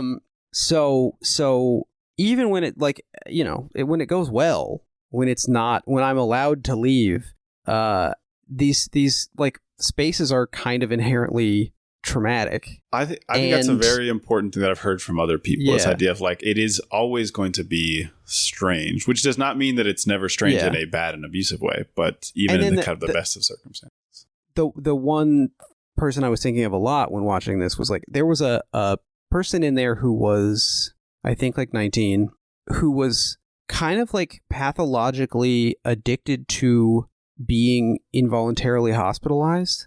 Like mentioned this, like talked about basically the addiction that they were, or the compulsion that they were working on was like, I don't need to declare that I need to go to the hospital. Yeah, I've heard of this as well. And it happened at one point. Like at one point, they just disappeared because they just decided, and like their individual assigned therapist was trying very hard to like, don't say the magic word, basically. Like, let's see if we can keep you from saying that so that we don't have to have literally like the cops come. Yeah. And so this, like so many things we talk about on the show, like the justice system, and of which this is basically a part, you have this kind of high-minded notion of helping people that, because of the reality of the system that gets set up around it, all of this is like totally unrelated to really meeting people's needs, and becomes this whole other thing where like, if you're mentally ill, if you're suffering, like the obsession with, do I say the word that gets a bunch of people to pay attention to me and take me to the room where I'm the center of attention, like that's a new thing that's being added to your mental illness created by this circumstance. Yeah. So anyway, I was thinking about that person a lot during this, and it's fucked. But Ian, you've talked about your interaction with this sort of system. Anything come up for you? And then I'm curious what Esme's experience. Yeah, I want Esme to go first. I do have some thoughts about what you're talking about. But yeah, I mean, I definitely have a lot of experience, different parts of my life with the kind of the mental illness side of like healthcare. Mm-hmm. The thing that I thought about a lot during this movie, though, was when I was a kid, like a teenager. Mm-hmm. I was obviously very troubled and doing a lot of stuff that was getting attention in a bad way, blah, blah, blah, all this. And being cool. Quite provocative with it at certain points. I would like harm myself in front of people, all this kind of like teenage, like kind of hardcore, weird stuff. And there's the mental health service here, CAMS, for like kids, like people under 18, was like this specter. And it was always like, I'd get pulled out of class. I'd have to go to these like in-school things. And there was like, you are going to be referred to this place. And it's going to be tiered bad. Kind of, that's sort of a threat. Yeah, but it was basically leveled as a threat of like, if you don't like get up and fly right, you're going to be sent to the mental kids box, where you're not going to get out. And then by the time I was like 18 and I was like, kind of wanting to deal with some of these issues. Did you manage to avoid getting sent to the box? I did. Okay. Very, very closely. At certain points, my mother intervened. That's nice. Great, nice. At one point. So thanks for her for that. So I knew plenty of people who got into that system, though, and had very, very difficult experiences. Yeah. And then, like, after that, when I was, like, ready to approach some of this stuff, suddenly all these things that were like held over me is like, you're going to get sent here. And maybe it was a point in my life where I was like, I kind of want to get sent somewhere, And suddenly all of that was now not accessible. Take a couple pills and fuck off, basically, was the reaction I got. So I just got to see these two sides of it. And I've had some experience with like drug rehabilitation stuff. So that was also kind of stuff I was thinking about. Although that's been helpful for me, obviously. You do feel... I don't know. They're very difficult experiences, and they're kind of always going to be. But the spaces, the thing the movie made me think about so much, and what's so authentic about it was the spaces. Just the inhuman blank spaces you're kind of put into always with the stuff. Right. This kind of like by its very nature, it has to be sort of able to be sprayed down and difficult furniture to destroy or turn into a weapon. Yeah. But they also try to make it like pleasant, and the combination there always looks like that. Like it always looks like what it looks like. Yeah. Unless, of course, you are, Justin Bieber, and you get to go to the one in Malibu where they can replace the $3,000 chair every time somebody slices it. Water slides and stuff. Yeah. Yeah. Yeah. I mean, now I'm thinking about both things. Firstly, your story has made about CAMS reminded me of something that I was reading about and have had some contact with, which is like people trying to fight to get into a system that is beneficial for them, and like at certain positions they may just lose access to, right? That's the other confusing thing. I mean, people experiencing homelessness, I think, have advocated for this, of like, there's actual care that I want that I am not being given because it's considered too resource intensive, or because there's like state limits, or if I'm going to that, then I don't have access to the housing that I need. There's like, disqualifying things that happen. Yeah. But also, I mean, I have some experience with sort of like kids group home stuff. And the weirdness of it is that simultaneously, for some people, you're fighting to get access to those resources and say like, please, this would be much, much better for my life than the current circumstances. And the therapy and the supportive activities you're talking about, Jake, I think that type of like constant care is sometimes what is called for and would be very, very helpful. And then I will tell you that literally at this group home that I had contact with, we found out later that even though the person we were supporting there was having like a very positive experience, other people were just being like physically abused. So, it's sort of like in a single space, all of these things can be happening at once. And like for some people, it can be very helpful. For other people, it's not what they need in those moments. Right. And then I think both of you guys kind of gestured to the kind of monotonous, but still a part of the problem issues of like the food being really bad and things like that, where you're like, well, that's not really relevant to like what I'm trying to do here, but it doesn't help to say that this is like it just cruel. adds to this feeling that like you're not human, or Exactly. you're not enough. Yeah. There's something wrong with you. And then, I think the situation in the UK and places with like socialized healthcare systems, there's still plenty of like self-advocacy that you have to do, and like no one wants to give you anything. 100%. And then yeah. here in the States, the like a constant conversation in individual therapy and group therapy was like insurance continuing to believe that you need more of this. Yeah. Everyone is on various forms of like FMLA or leave from their job, and everyone's concerned about like what's going to happen when I go back. Are they going to give me back my job? How much longer am I allowed to be here before I have to just go back and try it? Including the people who were there because they were being like bullied at work, and it drove them to need like intensive care. And the film, I think it brings up, Esmé, you're talking about the administrator scene, which is very effective of also showing sort of like how somebody like her mom, who is initially being this like very, very active advocate, just like hits enough walls that it just sort of breaks her down. And I think a very effective one in that scene, you mentioned the threats, is this sort of like semi-social, semi-legal threat of saying like, how will this affect her future employment if she appears like litigious about mental health issues? And yeah, I mean, you're absolutely right, Jake. And also even just like in small ways of, I was seeing a therapist at UCLA, and then when I was going to take a break from UCLA, they were like, well, you can't see that therapist anymore because you're not going to be here. And I sort of like, okay, well, there's exactly. like clear downsides to me trying to make my life better somehow. Right. And then there's this kind of like, to speak to Esmé's, I think, very effective 2 question, like the kind of opaque to people outside of it relationship between the doctors and the cops, where you're like, well, like, what's to stop me from walking out? Because I signed a contract, but like, are you an agent of the state who can say that I need to be in custody, or are you just a doctor? Yeah. And you'll try to stop me until I get out the door, and then you'll stop trying to stop. Like what? Like retail where's your theft authority or something. Yeah. I was thinking about a scene in Frederick Wiseman's Hospital. I don't know if you've seen that. Yeah. I watched that recently, where it's the guy whose kids he's had to leave at home to go to work, and he needs medical help.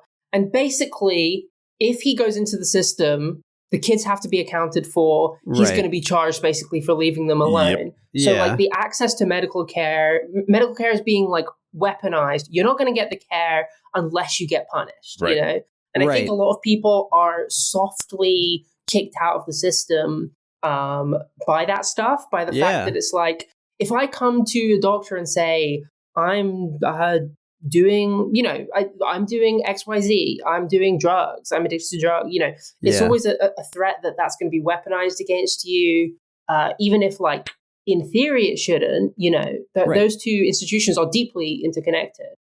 Yeah. And there's the version where, I've a friend who like she was getting help at a certain institution, but it was like only covered short term for that type of care. And then she was sent to an institution that absolutely did not work for her and set her back. And it's sort of like, well, again, I think we all understand that. I think it's great that you're mentioning the NHS here and talking about like there are resource limitations to some of this, and I would think probably all of us agree that a starting point would just be to be better funding these things but also because there is such this like infinite variety of experience, as you also said, Jake, in your program, it's hard to set up something that will work for as many people as possible and also be kind of like financially efficient. And exactly. And it's the way that these systems like perpetuate a kind of apathy in the people doing them. Definitely. You should be getting help from this. If this isn't working for you, then you're not doing it properly. Right. Even though the very skeletal, like in terms of therapy that's available through the NHS here, I mean, you're going to be waiting forever. And what you get is really quite poor. It's very much like students. I remember my first therapist, my first NHS therapist, I was like maybe 19 or 20. And the woman was literally like the same age as me. And that's fine. You could be a 20-year-old, whatever, and be a good therapist. But it was like, it really spoke to like, she's just out of school. She's applying stuff from her textbooks. Right. And like, what sucks is like somebody has to do that, right? Like, but when you go to get your hair cut at the beauty school, you get like a discount, right? But like, when you're going to the discount therapist, it's often, you don't really have a choice. Like, I guess some people don't have a choice about going to the beauty school. But oh yes, so another thing that I was looking at around the world, you know, the various laws and policies about involuntary holds, which change depending on where you are, and this is not quite an involuntary. It's like it's a consented involuntary hold. Yep. It's a you know, she doesn't know what she's signing essentially, and like so many things, like, you know, police abolition test programs and things like this has been done in certain places to tremendous effect. To get rid of the involuntary commitment has been done in places to tremendous effect. Basically, anyone looking at this from a human rights perspective has said that there's no way that involuntary commitment is compatible with like a broader concept of respecting people's rights. Like anyone who's not a doctor or a cop who's like actively inside this, they're like, no, we have to get rid of this like as soon as possible. Prison abolitionists say this. People in the psychiatric survivors or psychiatric consumers movement, mad activists, whatever term that they like to use, they all say that this needs to we got to do something about this. I mean, basically anybody who's thought about it for more than 5 minutes agrees that this is not a sustainable situation. But often when it's tried, like so many things, it is tried in, like, I think Mexico did this. I don't know if it's still going on there, but you get rid of the involuntary commitment because somebody finally pushes it through the legislature, but then there's no accompanying system to replace it around that, so then it fails miserably, and then everyone's like, well, of course then sort of conservatives who are not thinking about that style, like, we'll try it, but we won't try it. I mean, they're like, then we can't. Of course, it doesn't work. We got to go back to what we had before, because no one is fully committing to this robust system of outpatient and like in-home treatment. Yeah, because what I was going to say is that I have heard from people who have been through this experience, obviously, which I think is that, you know, the first source for these things should be the people who have been in involuntary holds. Yes, but nothing about us without us is the phrase that mad activists like to use. Exactly. And I have read accounts of people saying, like, I needed somebody to step in because I was manic or I was hallucinating. So, you know, I just want to clarify that this is not to say that, like, every person experiencing a mental health crisis is in a position to make decisions about their their long-term future all the time. I think the key thing that I've read is, like, they should always be involved, and as soon as people can be, like, medicated or given in-home care or given some type of support, then they should be allowed to make decisions for themselves, you know, in a position where they feel they're able to make decisions for themselves. Something like this, which I think is just murky territory. It's hard obviously to assess, but. And we also are, I mean, I think Ian would agree with me on Esmé. I'm curious, but, like, there are situations where I think someone can rationally decide that they want to end their life, and, like, that's their prerogative. Yeah. Yep. It's more like I know for myself, certainly prior to my current medication scheme, methylphenidate and all that, there were times where, like, 5% of the time I would be considering decisions that 95% of the time Jake would not consider. Exactly. And so, like, sometimes you need someone to help you just kind of ride it out until you're back into that 95%, or maybe it's 50-50, whatever. Like, there are certainly situations in which I, as a mentally ill person, would want someone to kind of humanely werewolf me, you know, to until I'm able to make longer term decisions in a way that's comfortable for me. But, like, when you try to put that at scale, when people don't have their own support system, and of course when this is all filtered through, like, capital and white supremacy and all that, it gets real murky. But also, I think, like, one of the things that allows, at least personally, allows me to deal with stuff is to have that 5% contextualized and understood as, like, I guess, a relationship to your mind of, like, it can be this way sometimes and it can be this way other times. Not that you are fundamentally this. Right. You are right. Not as an identity. Yeah. Right. Yeah. I'm not wrong or right. I'm just like, this is a thing that happens to me, and when it happens, I need to have sort of a plan in place. and understanding your thoughts as like things that exist within you but are not like you know, a thought can happen to you, you know, a thought can not be your own, you know. Absolutely. And for me that's just always been a very important, because I'm kind of in the obsessive kind of thing. That's such a useful thing. But that kind of way of thinking is like so antithetical to like systematizing it and putting people in a room and putting them in a separate space, you know. I think it's so difficult.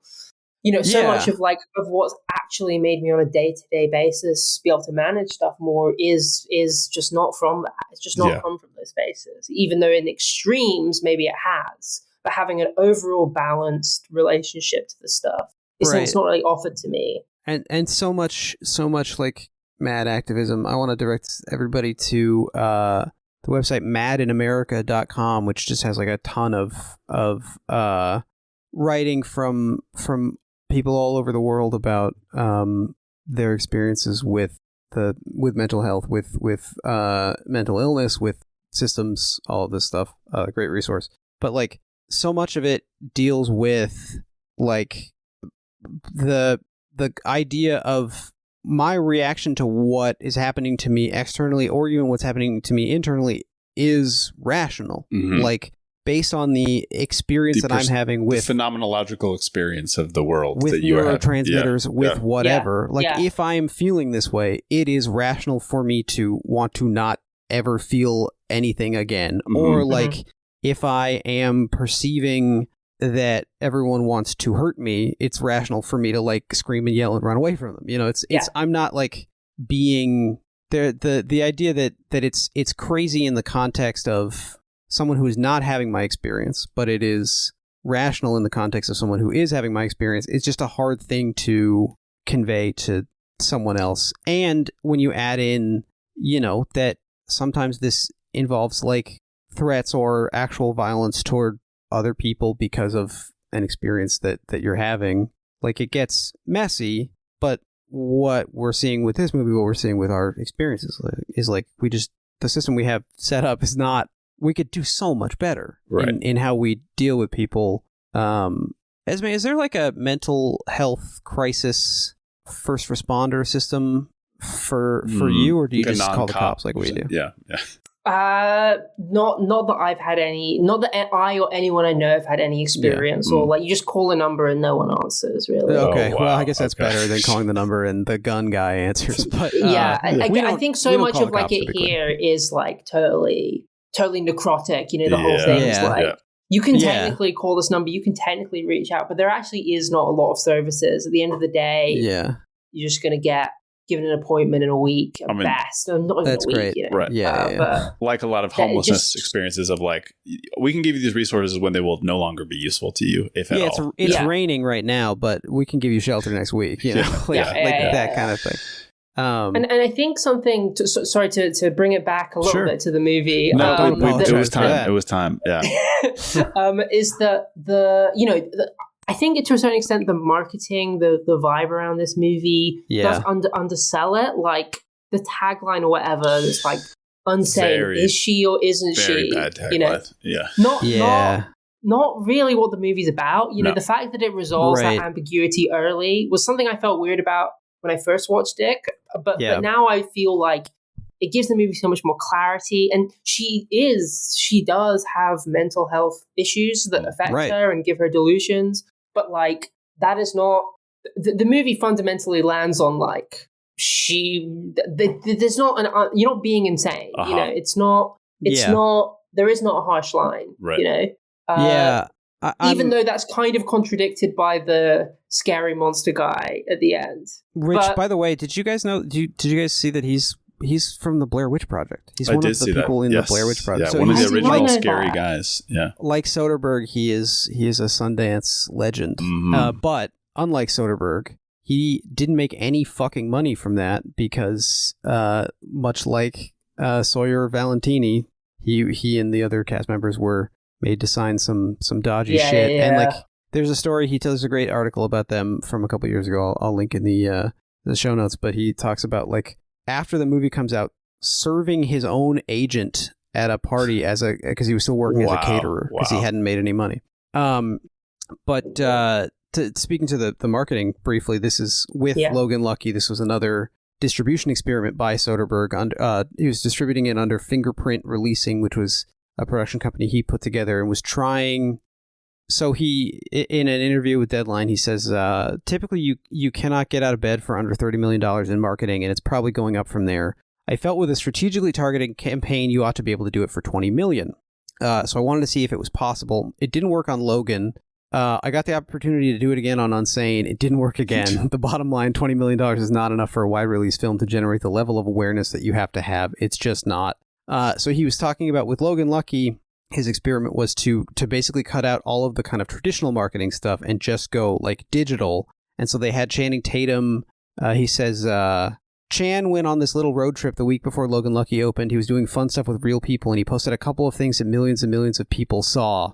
And then they just didn't go see the movie. So here he did the opposite, where he's like, what if we just did TV? Because he talks about how like basically seeing a movie advertised on television makes you think it's real, which I think is right.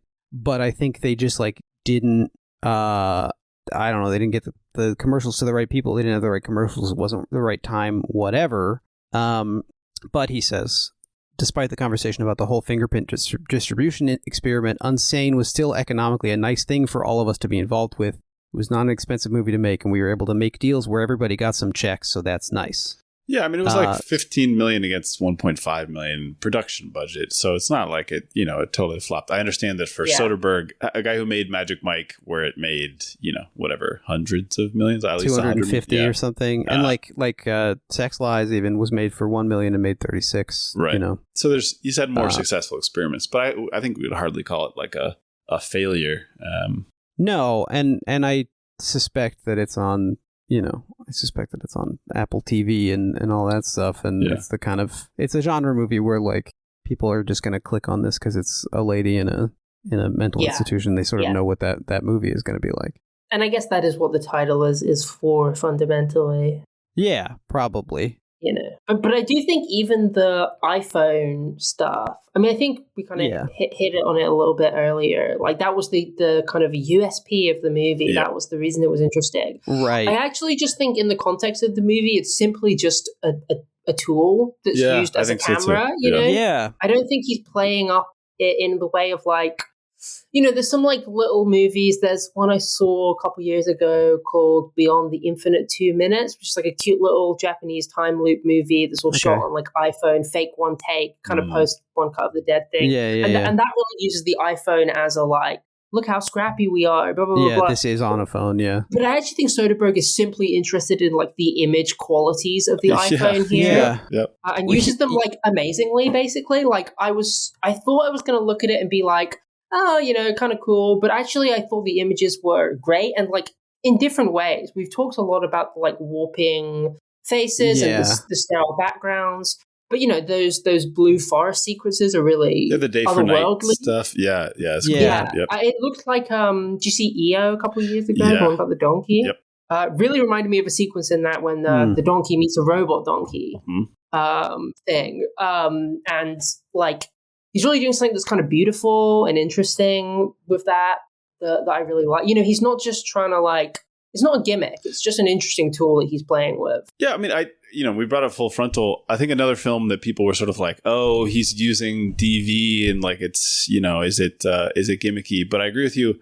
I think he's using it the way that most filmmakers make decisions about cameras and about stock and about sort of like what is the quality of this that I can how does it augment or kind of like effectively juxtapose something and what's happening on screen? And I agree. I almost wish that I hadn't known that and I saw it, then I would have just thought like, he was doing a lot of very active camera work decisions, right? It's very clear that like a lot of the film is built around. There's like even the therapy shots at the beginning are this was like pre-Zoom, pre-COVID, but there's like a quality to them where like you're shot straight on to somebody who's like framed by like, whatever, they're like a third of the screen. And it gives it this weird sort of like digital inhumane flatness that I think is just very It makes everyone effective. Look tired and disgusting in a way that I think is effective. Yep. We simply have to talk about Gavin de Becker. Yeah. We must talk about Gavin de Becker and Matt Damon. So Matt Damon, Soderbergh's Good Luck Charm. Always nice to see him, especially when he's looking kind of shitty. Like I think he just slam dunks this. He slam dunks the shit out of this. I don't know what you guys. He slams dunks this. I don't know. It's yeah. He shows up as like Ian, you called him a cop earlier, which made me think: was he supposed to be a cop, or is he just like a? He's a cop. He's wearing a cop badge. Yeah. Okay. That was one clue for me that I wasn't looking at my phone, so I could see eating a big bowl of soup. I don't know. But he tells her, basically say goodbye to your old life. Like the way you deal with this is by just letting your life be destroyed. But no more Chardonnay night with the girls or whatever. He says, I mean, he totally sells the like, I am here for you, because obviously there's cops who would say like, I don't believe you, or like this doesn't matter, you're making this up. But he's like, this is real, this is a threat. But his solution is like the home security guy solution of like, your life is about this now. Your entire identity is become stalker Every victim. time you enter a room, you have to check for the exits and identify individuals of interests. And exactly. You have to just live in PTSD at all times. Yeah. But he says this is your new best friend and slides a book toward her called The Gift of Fear by Gavin de Becker. I think one of the things that's really interesting about this movie in terms of thinking about it today is some of his interest in like surveillance, some of the early shots of her like through bushes, I think speak to kind of a different moment in our relationship to this stuff. This, I remember when I saw Citizen 4, the Edward Snowden documentary, which is not like super long before this. I can't remember what year that was. But, like 3 or 4 years before this. Yeah, within memory. And there's this moment where like a phone goes off or a fire alarm goes off at a weird time or whatever, and you're like, oh my god, everyone's watching. And there was this sense of like the surveillance state, the paranoia of that I think has it does exist in a certain way. All these people with the video doorbells. I was thinking about that. If that scene with Matt Damon was made now, he 100% would be like, you have to have this on, you have to be watching it at all times. Yeah. Well, but then I was also thinking, and I looked into this. Nowadays, David Strine would become a cop who would track her with flock cameras. Like now, there's so many cases of police like stalking ex-girlfriends or some lady they're in love with or whatever, using the surveillance technology that's available to them, including flock cameras.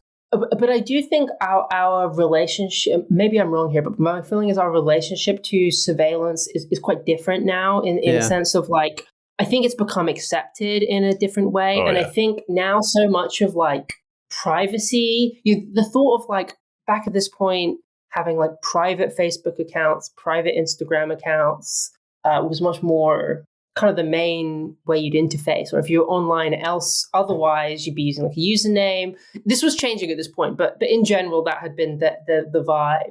And I think now we're so like the way in which you exist in the world is to give up information, to is to give up volunteer parts this of stuff. yourself, just to like give out that privacy in your life. And so I think like I don't know if I think about that as much as I used to. Do people like being spied on? It's like we're all spying on ourselves, I guess, to be a little cute about it. But you know what I mean? Do you feel that? Yeah. I do, and I think you deserve to be cute. And it is true. If you watch, we all deserve to be cute. We all deserve to be cute. Human right. If you watch like late aughts films, this is like a huge. I mean, even talking about like Cachet or something, right? This is like Cash. I'm sorry for my French, but. This is like, catchy. The sense of that this is remarkable. This is something strange that people can see into your life, that people can know what you had for lunch. And if you think of like early jokes about Twitter, people would say like, oh, is it important that the people know that you went to buy a Hallmark card for your mom or something? And now you're right that this is like totally not noteworthy. All of this is just taken for granted. And in fact, what is strange is if you try to opt out of this, people will. So, I mean, I say this as a person who's not a huge participant in social media. Basically, every person I meet will ask me for my Instagram, and I will say I don't have one of those, and they will say like, "Are you a killer? Are you a killer from the internet? Are you a famous bad man?" You're on the run. It is like there's a way that we've all, or most people, I think, have just decided that it is not worth the enormous amount of work to Yeah, it's also just administratively a lot easier to do this. Yeah, to access and Facebook Marketplace or whatever. Yeah. Literally, like yesterday, end-to-end encryption on Meta products ended.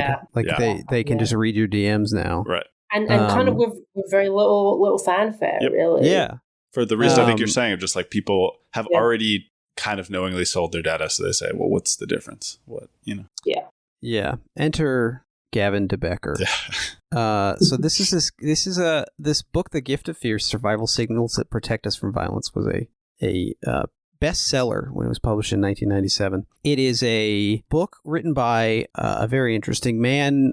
He is the son of Hal de Becker, who is an American dancer and prolific writer about dance. De Becker describes his childhood as mired in violence. His parents divorced when he was 3. His mother was a heroin addict who physically abused him, and his sister, as you mentioned, Esmé, his mother was a heroin addict instead of like his mother. Due to substance dependence experiences she was having, right? Yeah. And once shot his stepfather while De Becker was present in the home. She committed suicide when he was 16, and De Becker subsequently moved in with a friend from school, Miguel Ferrer, the son of actors Jose Ferrer and Rosemary Clooney, George Clooney's aunt and uncle. Yeah. He lived with the family for 2 years and would go on to work with Clooney as a road manager. He then worked as Elizabeth Taylor's assistant. So this guy is like tapped into Hollywood.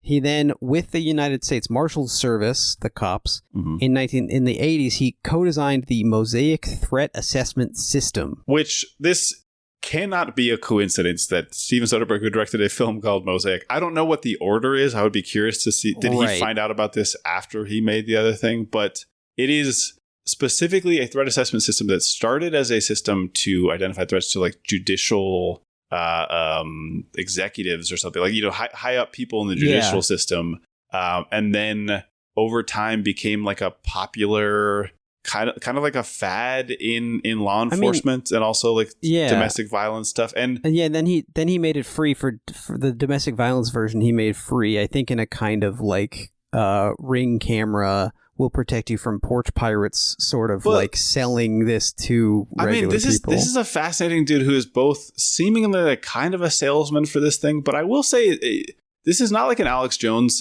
situation where like clearly this is a grifter. I do think that this guy believes in his system, and he talks a lot about how even though it's a threat assessment system where like it identifies patterns of behavior, he is very clear that he doesn't feel that it's profiling because it's based on like the actual individual's behavior. It's not trying to like predict who might be a threat just based on like common categories or something. It's saying like, if you do these certain things, are you likely to continue to do this? So there is like a future crimes element to it, but his argument is that this is like trying to protect people. So I mean, I guess part of my curiosity is, you know, I assume all of us are opposed to violence against women and domestic violence of all types. Right. And like the idea of saying we need more systems in place to try to protect people who are sharing these things is good.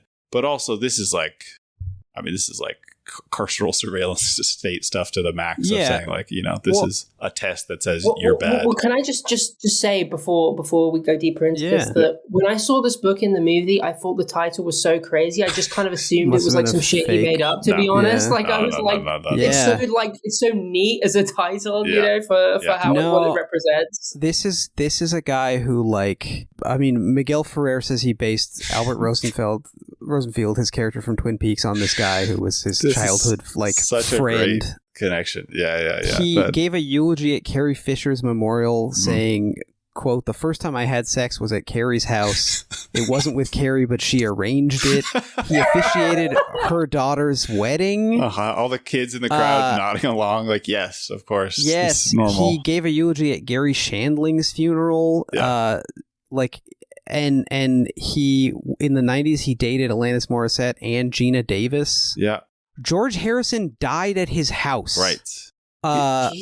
He is somehow both like a 1960s style like Uber celebrity who is connected to everybody, and also like a law enforcement system guy. Yeah. Well, he's also like a close friend of Jeff Bezos. Yeah. And accused the Saudi government of hacking Jeff Bezos' phone to reveal his extramarital affair. Yeah. And so this is a real like whoever wins we lose situation. Bezos v MBS. Like, but like, yeah, he's I of course I'm opposed to domestic violence against women and anyone, but women face it in particular. But then handing over the tools to like identify domestic violence threats to the cops who are that's like getting a job as a domestic abuser. Right. Like that's we're not helping the right people. There's also like I was looking at there's a bunch of different like spin-offs of the Mosaic system, including one for workplace violence. Yep.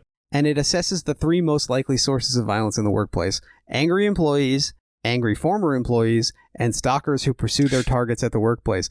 Have you noticed any categories missing from that? Like one of the famous people. Yeah. Very clearly, this is just like he's like he's basically a defense contractor. He's like a guy developing a new tool for the cops and the army and the Secret Service and all of that. But it's just like completely insane that this guy is also like Johnny Hollywood. He gave that's the part that makes it particularly crazy. He donated like $5 million to RFK Jr.'s presidential campaign in 2024. I think I saw his team like stopped a potential threat to RFK Jr. or something, or like a guy who so he's a villain. Yeah. Yeah. Damn. Yeah. I guess to bring it to the film, the part that fascinates me is that there maybe is something to saying like, okay, people who commit domestic violence may have like shared features or have had shared experiences. But what I think probably for the 3 of us that would lead us to think is like, okay, what you're telling me is that there's some type of like deterministic forces that maybe we could acknowledge and say like we could intervene to prevent these things. Yeah, exactly. But the answer which I think Matt Damon brings to the film so beautifully is just like the answer is for you to become the ultimate hyper individualist advocate for yourself, which in the course of the movie we see is like totally useless. And if it does happen, to your point, Esmé, it's only successful if you're willing to sacrifice the violence of the world, right? The people who are not going to be able to advocate for themselves and choose this sort of like an entirely self-interested path forward. So it's a fascinating set of questions raised by this system. It's really like you mentioned Alex Jones earlier, Ian, but like what he is presenting to her is a sort of less hysterical version of like, you are not scared enough. You need to be more frightened by everyone around you, and everything you're doing is opening yourself up to being abused and being trafficked and being you. And when you see someone waving at you in an unusual way in a parking lot, they're being trafficked and you have to go help them now. And we're all... Which again, look, I don't want to... 6 billion children go missing every single day. It's... I don't want to put you on the spot, Esmé, but of course I understand that as a woman, as a person who might feel vulnerable in public sometimes, you are probably, I don't know, you can speak to this yourself, but I imagine you might be making some individualistic decisions about like what feels right, what feels safe for you. Obviously, this is maybe an inevitability, but yeah. Yeah, I mean, you put a lot of boundary, because I transitioned a little bit later in my life, I kind of have lived as an adult on both sides of this. So I've seen the like things I've like disallowed myself, which would be like, you could go home on a bus at like 3 a.m. or whatever, and that would be cool, and that would be fine. I didn't even think about it. And then at a certain point in my life, I was like, oh, right, I have to like think about this now. Yeah. So a lot of it is just like pulling yourself out of those situations. And at a certain point, that was kind of upsetting, and like I could feel stuff being taken away from me. But there's an ambience to that sense of violence, that sense of threat, that like makes it feel normal and feel like, okay, that's just how it is, like dealing with the weather or something. You're just like, and I think that can be like that can be weaponized as othering to like people around you and to yourself, I think, in a certain way. It's definitely weird. I don't know. I don't have a neat answer about this stuff, but I definitely like, because you just don't want to be that person who is like, there's criminals out there. I'm from like South London, right? And I've consistently lived in places with like a high black population, and you hear from people, right? I'll say I was born in Croydon, and people go, "Oh, right, it's a bit unsafe over there, isn't it? It's a bit scary." And that's for many places I've lived in. And I'm, I'm a white woman. It's so easy to become someone who uses those experiences to be like, well, I don't want to go to a dangerous place. And a dangerous place is a place where there are, an idea of what a dangerous place is in society is a place where there's lots of minorities, generally Black. Yeah. Right. So it's just something I feel like I have not answered the question, but it's just something I think about and I'm conscious of in terms of safety and like how that can so easily lead to like really, really quite evil thoughts, Right. Yeah. I mean, do you, I've certainly like, I relate to this a lot as a cis man, but also as someone who's like pretty, I think, pathologically unaware of how other people are behaving and what that means about what they're thinking. I am sometimes aware of people like seeming nervous by my presence. Ian, I'm curious about your experience with that. But then, Esmé, I'm wondering, as a trans person, do you feel yourself being perceived as a threat by whatever somebody with her kids who's bigoted in that way? Personally, my experience is I mostly pass in public. I don't feel very perceived as a trans person. Yep. I've not had it's an annoying thing to say because it makes you sound conceited, but that's just my experience. I don't necessarily interface with transness in a public way very often. Okay. Still, sometimes though, you see a certain kind of age bracket of woman, a kind of middle-aged woman with short hair.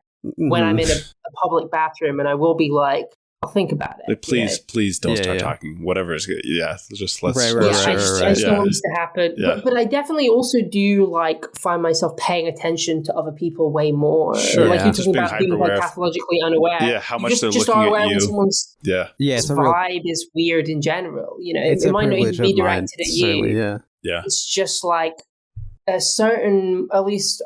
I don't know if this is a good justification, but it's a justification that you have in your brain.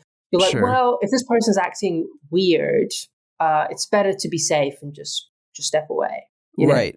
Yeah. I mean, I remember I went to visit a friend who was living in Cleveland, and I was wearing a Los Angeles length of short pant that a straight man can wear in LA, and nobody bats an eye. And I was getting like honked at and like men were like harassing me for I guess wearing a gay short when it was these were I would say 7-inch down the middle brand okay. Or like length of shorts.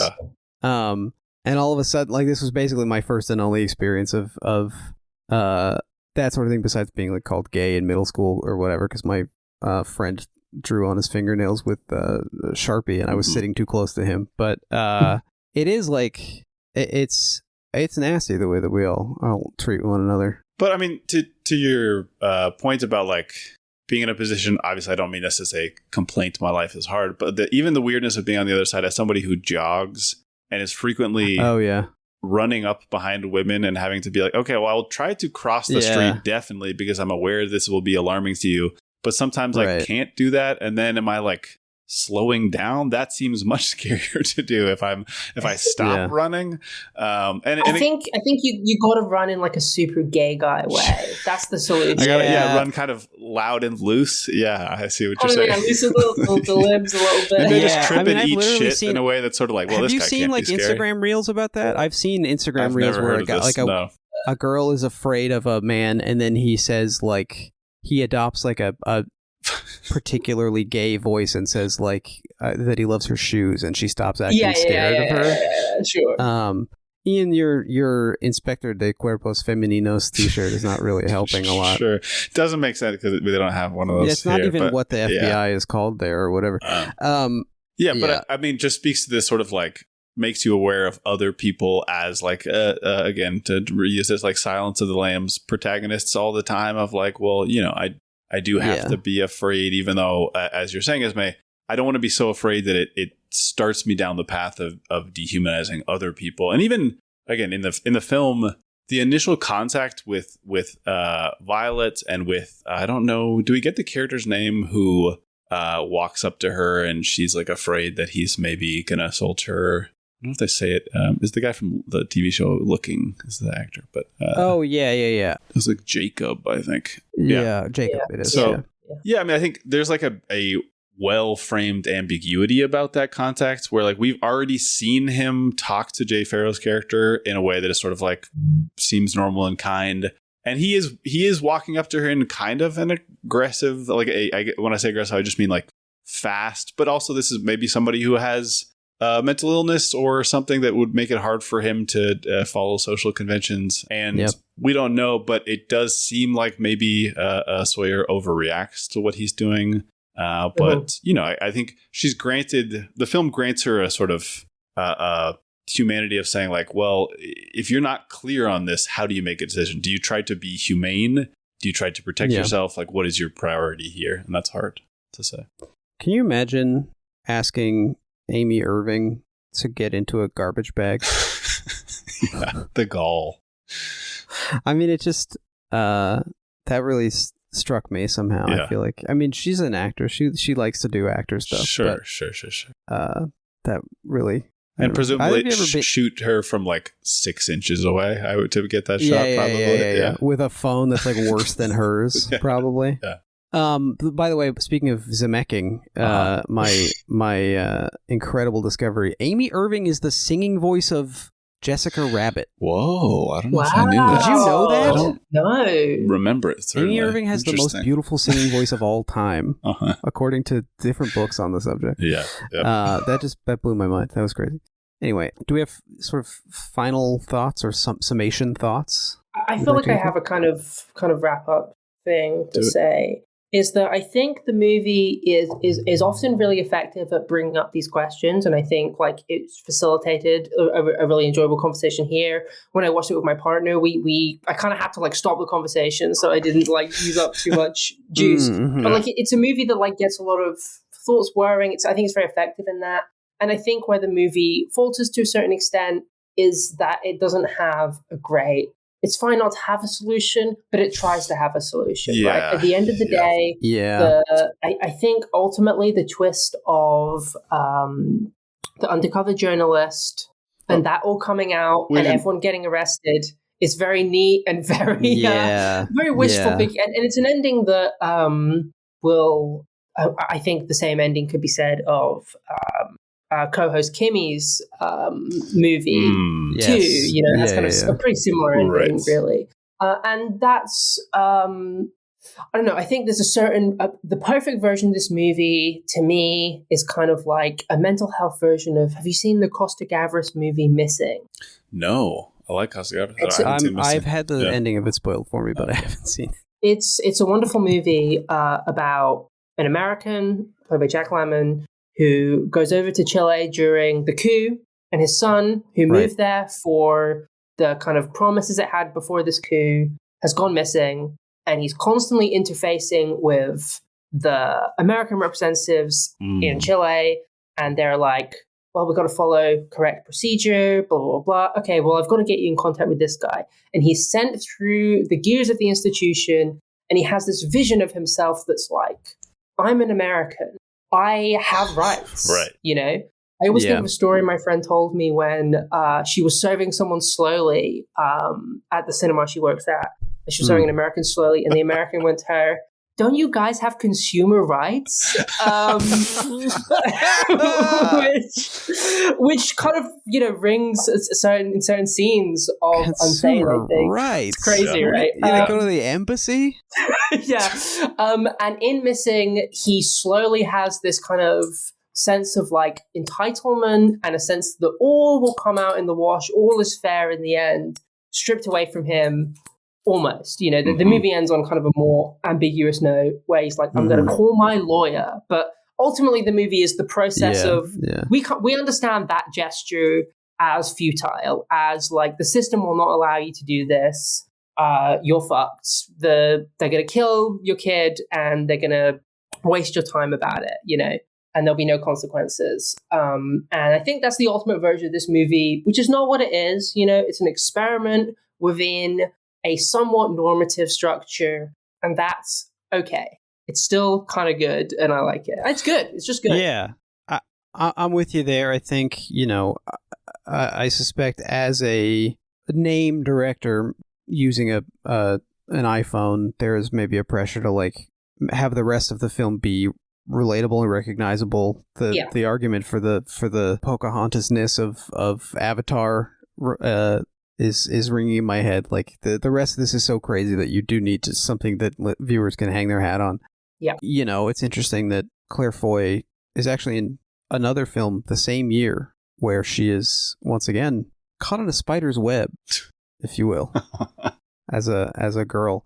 I enjoy this. I think it's fun. I think it's not the ideal version of this script. I would be curious to see Soderbergh working from a script about like women in trouble written by a woman. Yeah. I think that would be interesting. We'll see in his next iPhone adventure, he directs a film about basketball and about black people written by a black screenwriter. Mm-hmm. So I'm excited for us to talk about that. But I'm enjoying kind of pushing the boundaries of the form and of distribution of the industry. Soderbergh, I'm liking this kind of period that we're entering, and I've enjoyed talking about, you know, all this awful stuff. So I think ultimately the episode should be released.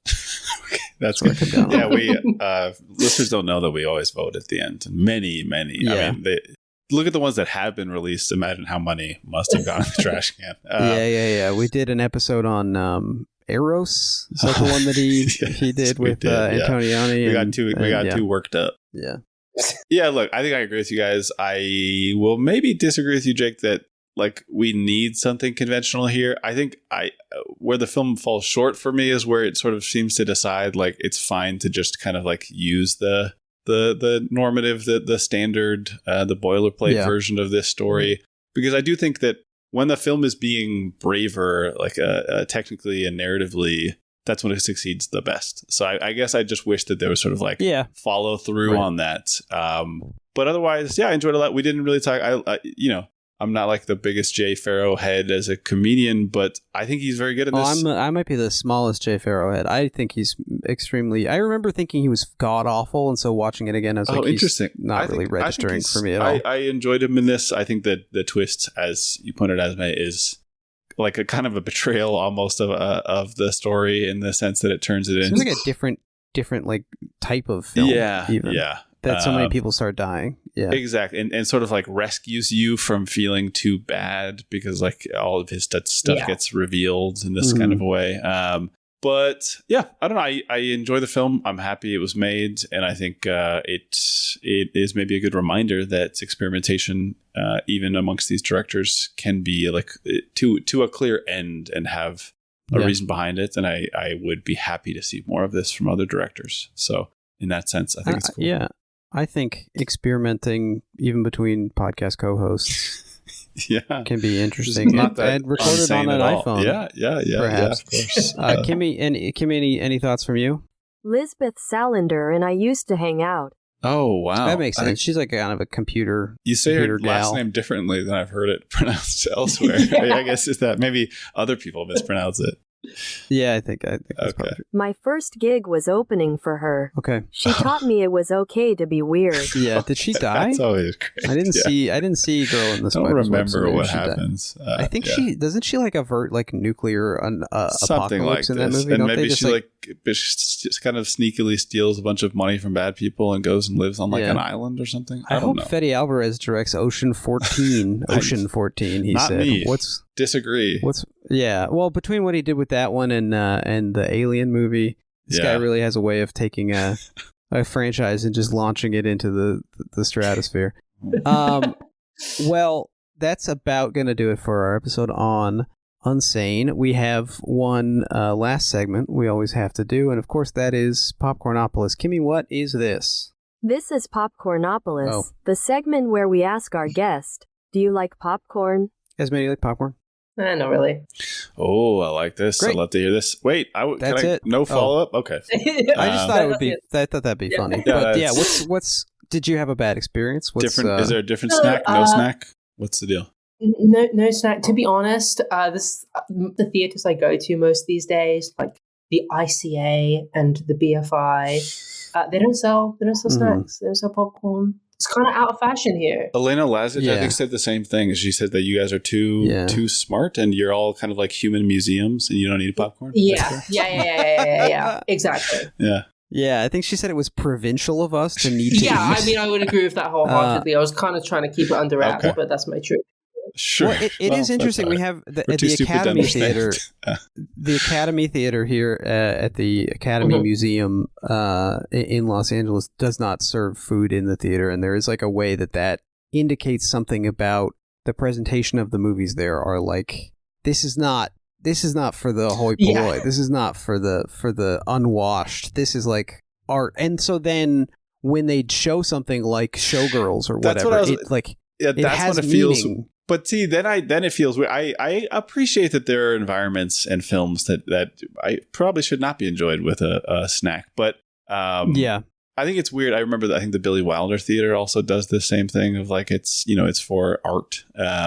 And it's weird when they show something that is like, I don't know, meant to be fun, and then you definitely get like I think that facilitates a kind of chin stroking audience, where people are going to like, performatively guffaw rather than actually laugh. There's a lot of that around these parts.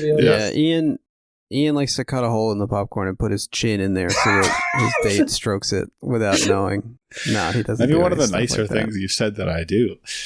That's probably true. I always thought that would be disgusting. Not just like, obviously it's gross to do that, but I mean the feeling of like movie theater popcorn grease even on my hands is that's the thing, right? If you're like really going at it, you're finished with it fairly far into the movie, then you just have to sit with that.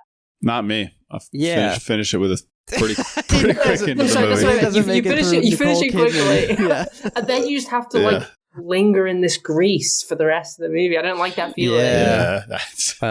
That's my experience in any romantic environment. It's all about grease lingering. It's the name of that car, I think.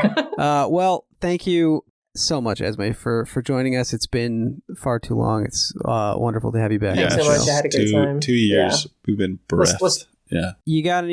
You got anything you'd like to plug anywhere people can check out more of the Esmé Holden? Yes, I forgot about this. I have an essay on Little White Lies coming out soon about Judy Garland, A Star is Born, and one scene in that movie. Excellent. Basically, her whole life filtered through one scene.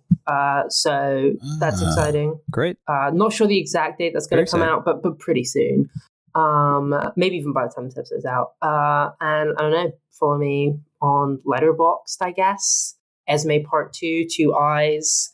That's it. I'm trying to kind of social media down a little bit, so don't follow me anywhere else. Nice. Okay. Excellent. Do not follow her. Unsurveilled. Do not stalk Esmé Holden. And that goes for any of our guests. Don't stalk any of them, except somebody would be funny to say that about. Dave. I guess you can stalk Dave. He's a big guy. He can handle himself. Yeah.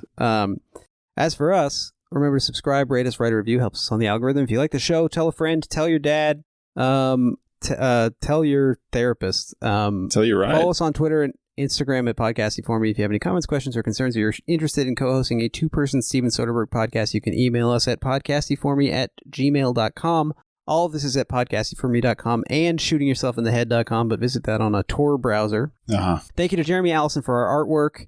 We'll be back in 2 weeks with our episode on High Flying Bird. High Flying Bird. There you go. And if you can't wait that long, patreon.com/podcastyforme. And lastly, just as a note, for real, if you're going to sign your name to something, make sure you read it. Oh, yeah. Very clairvoy.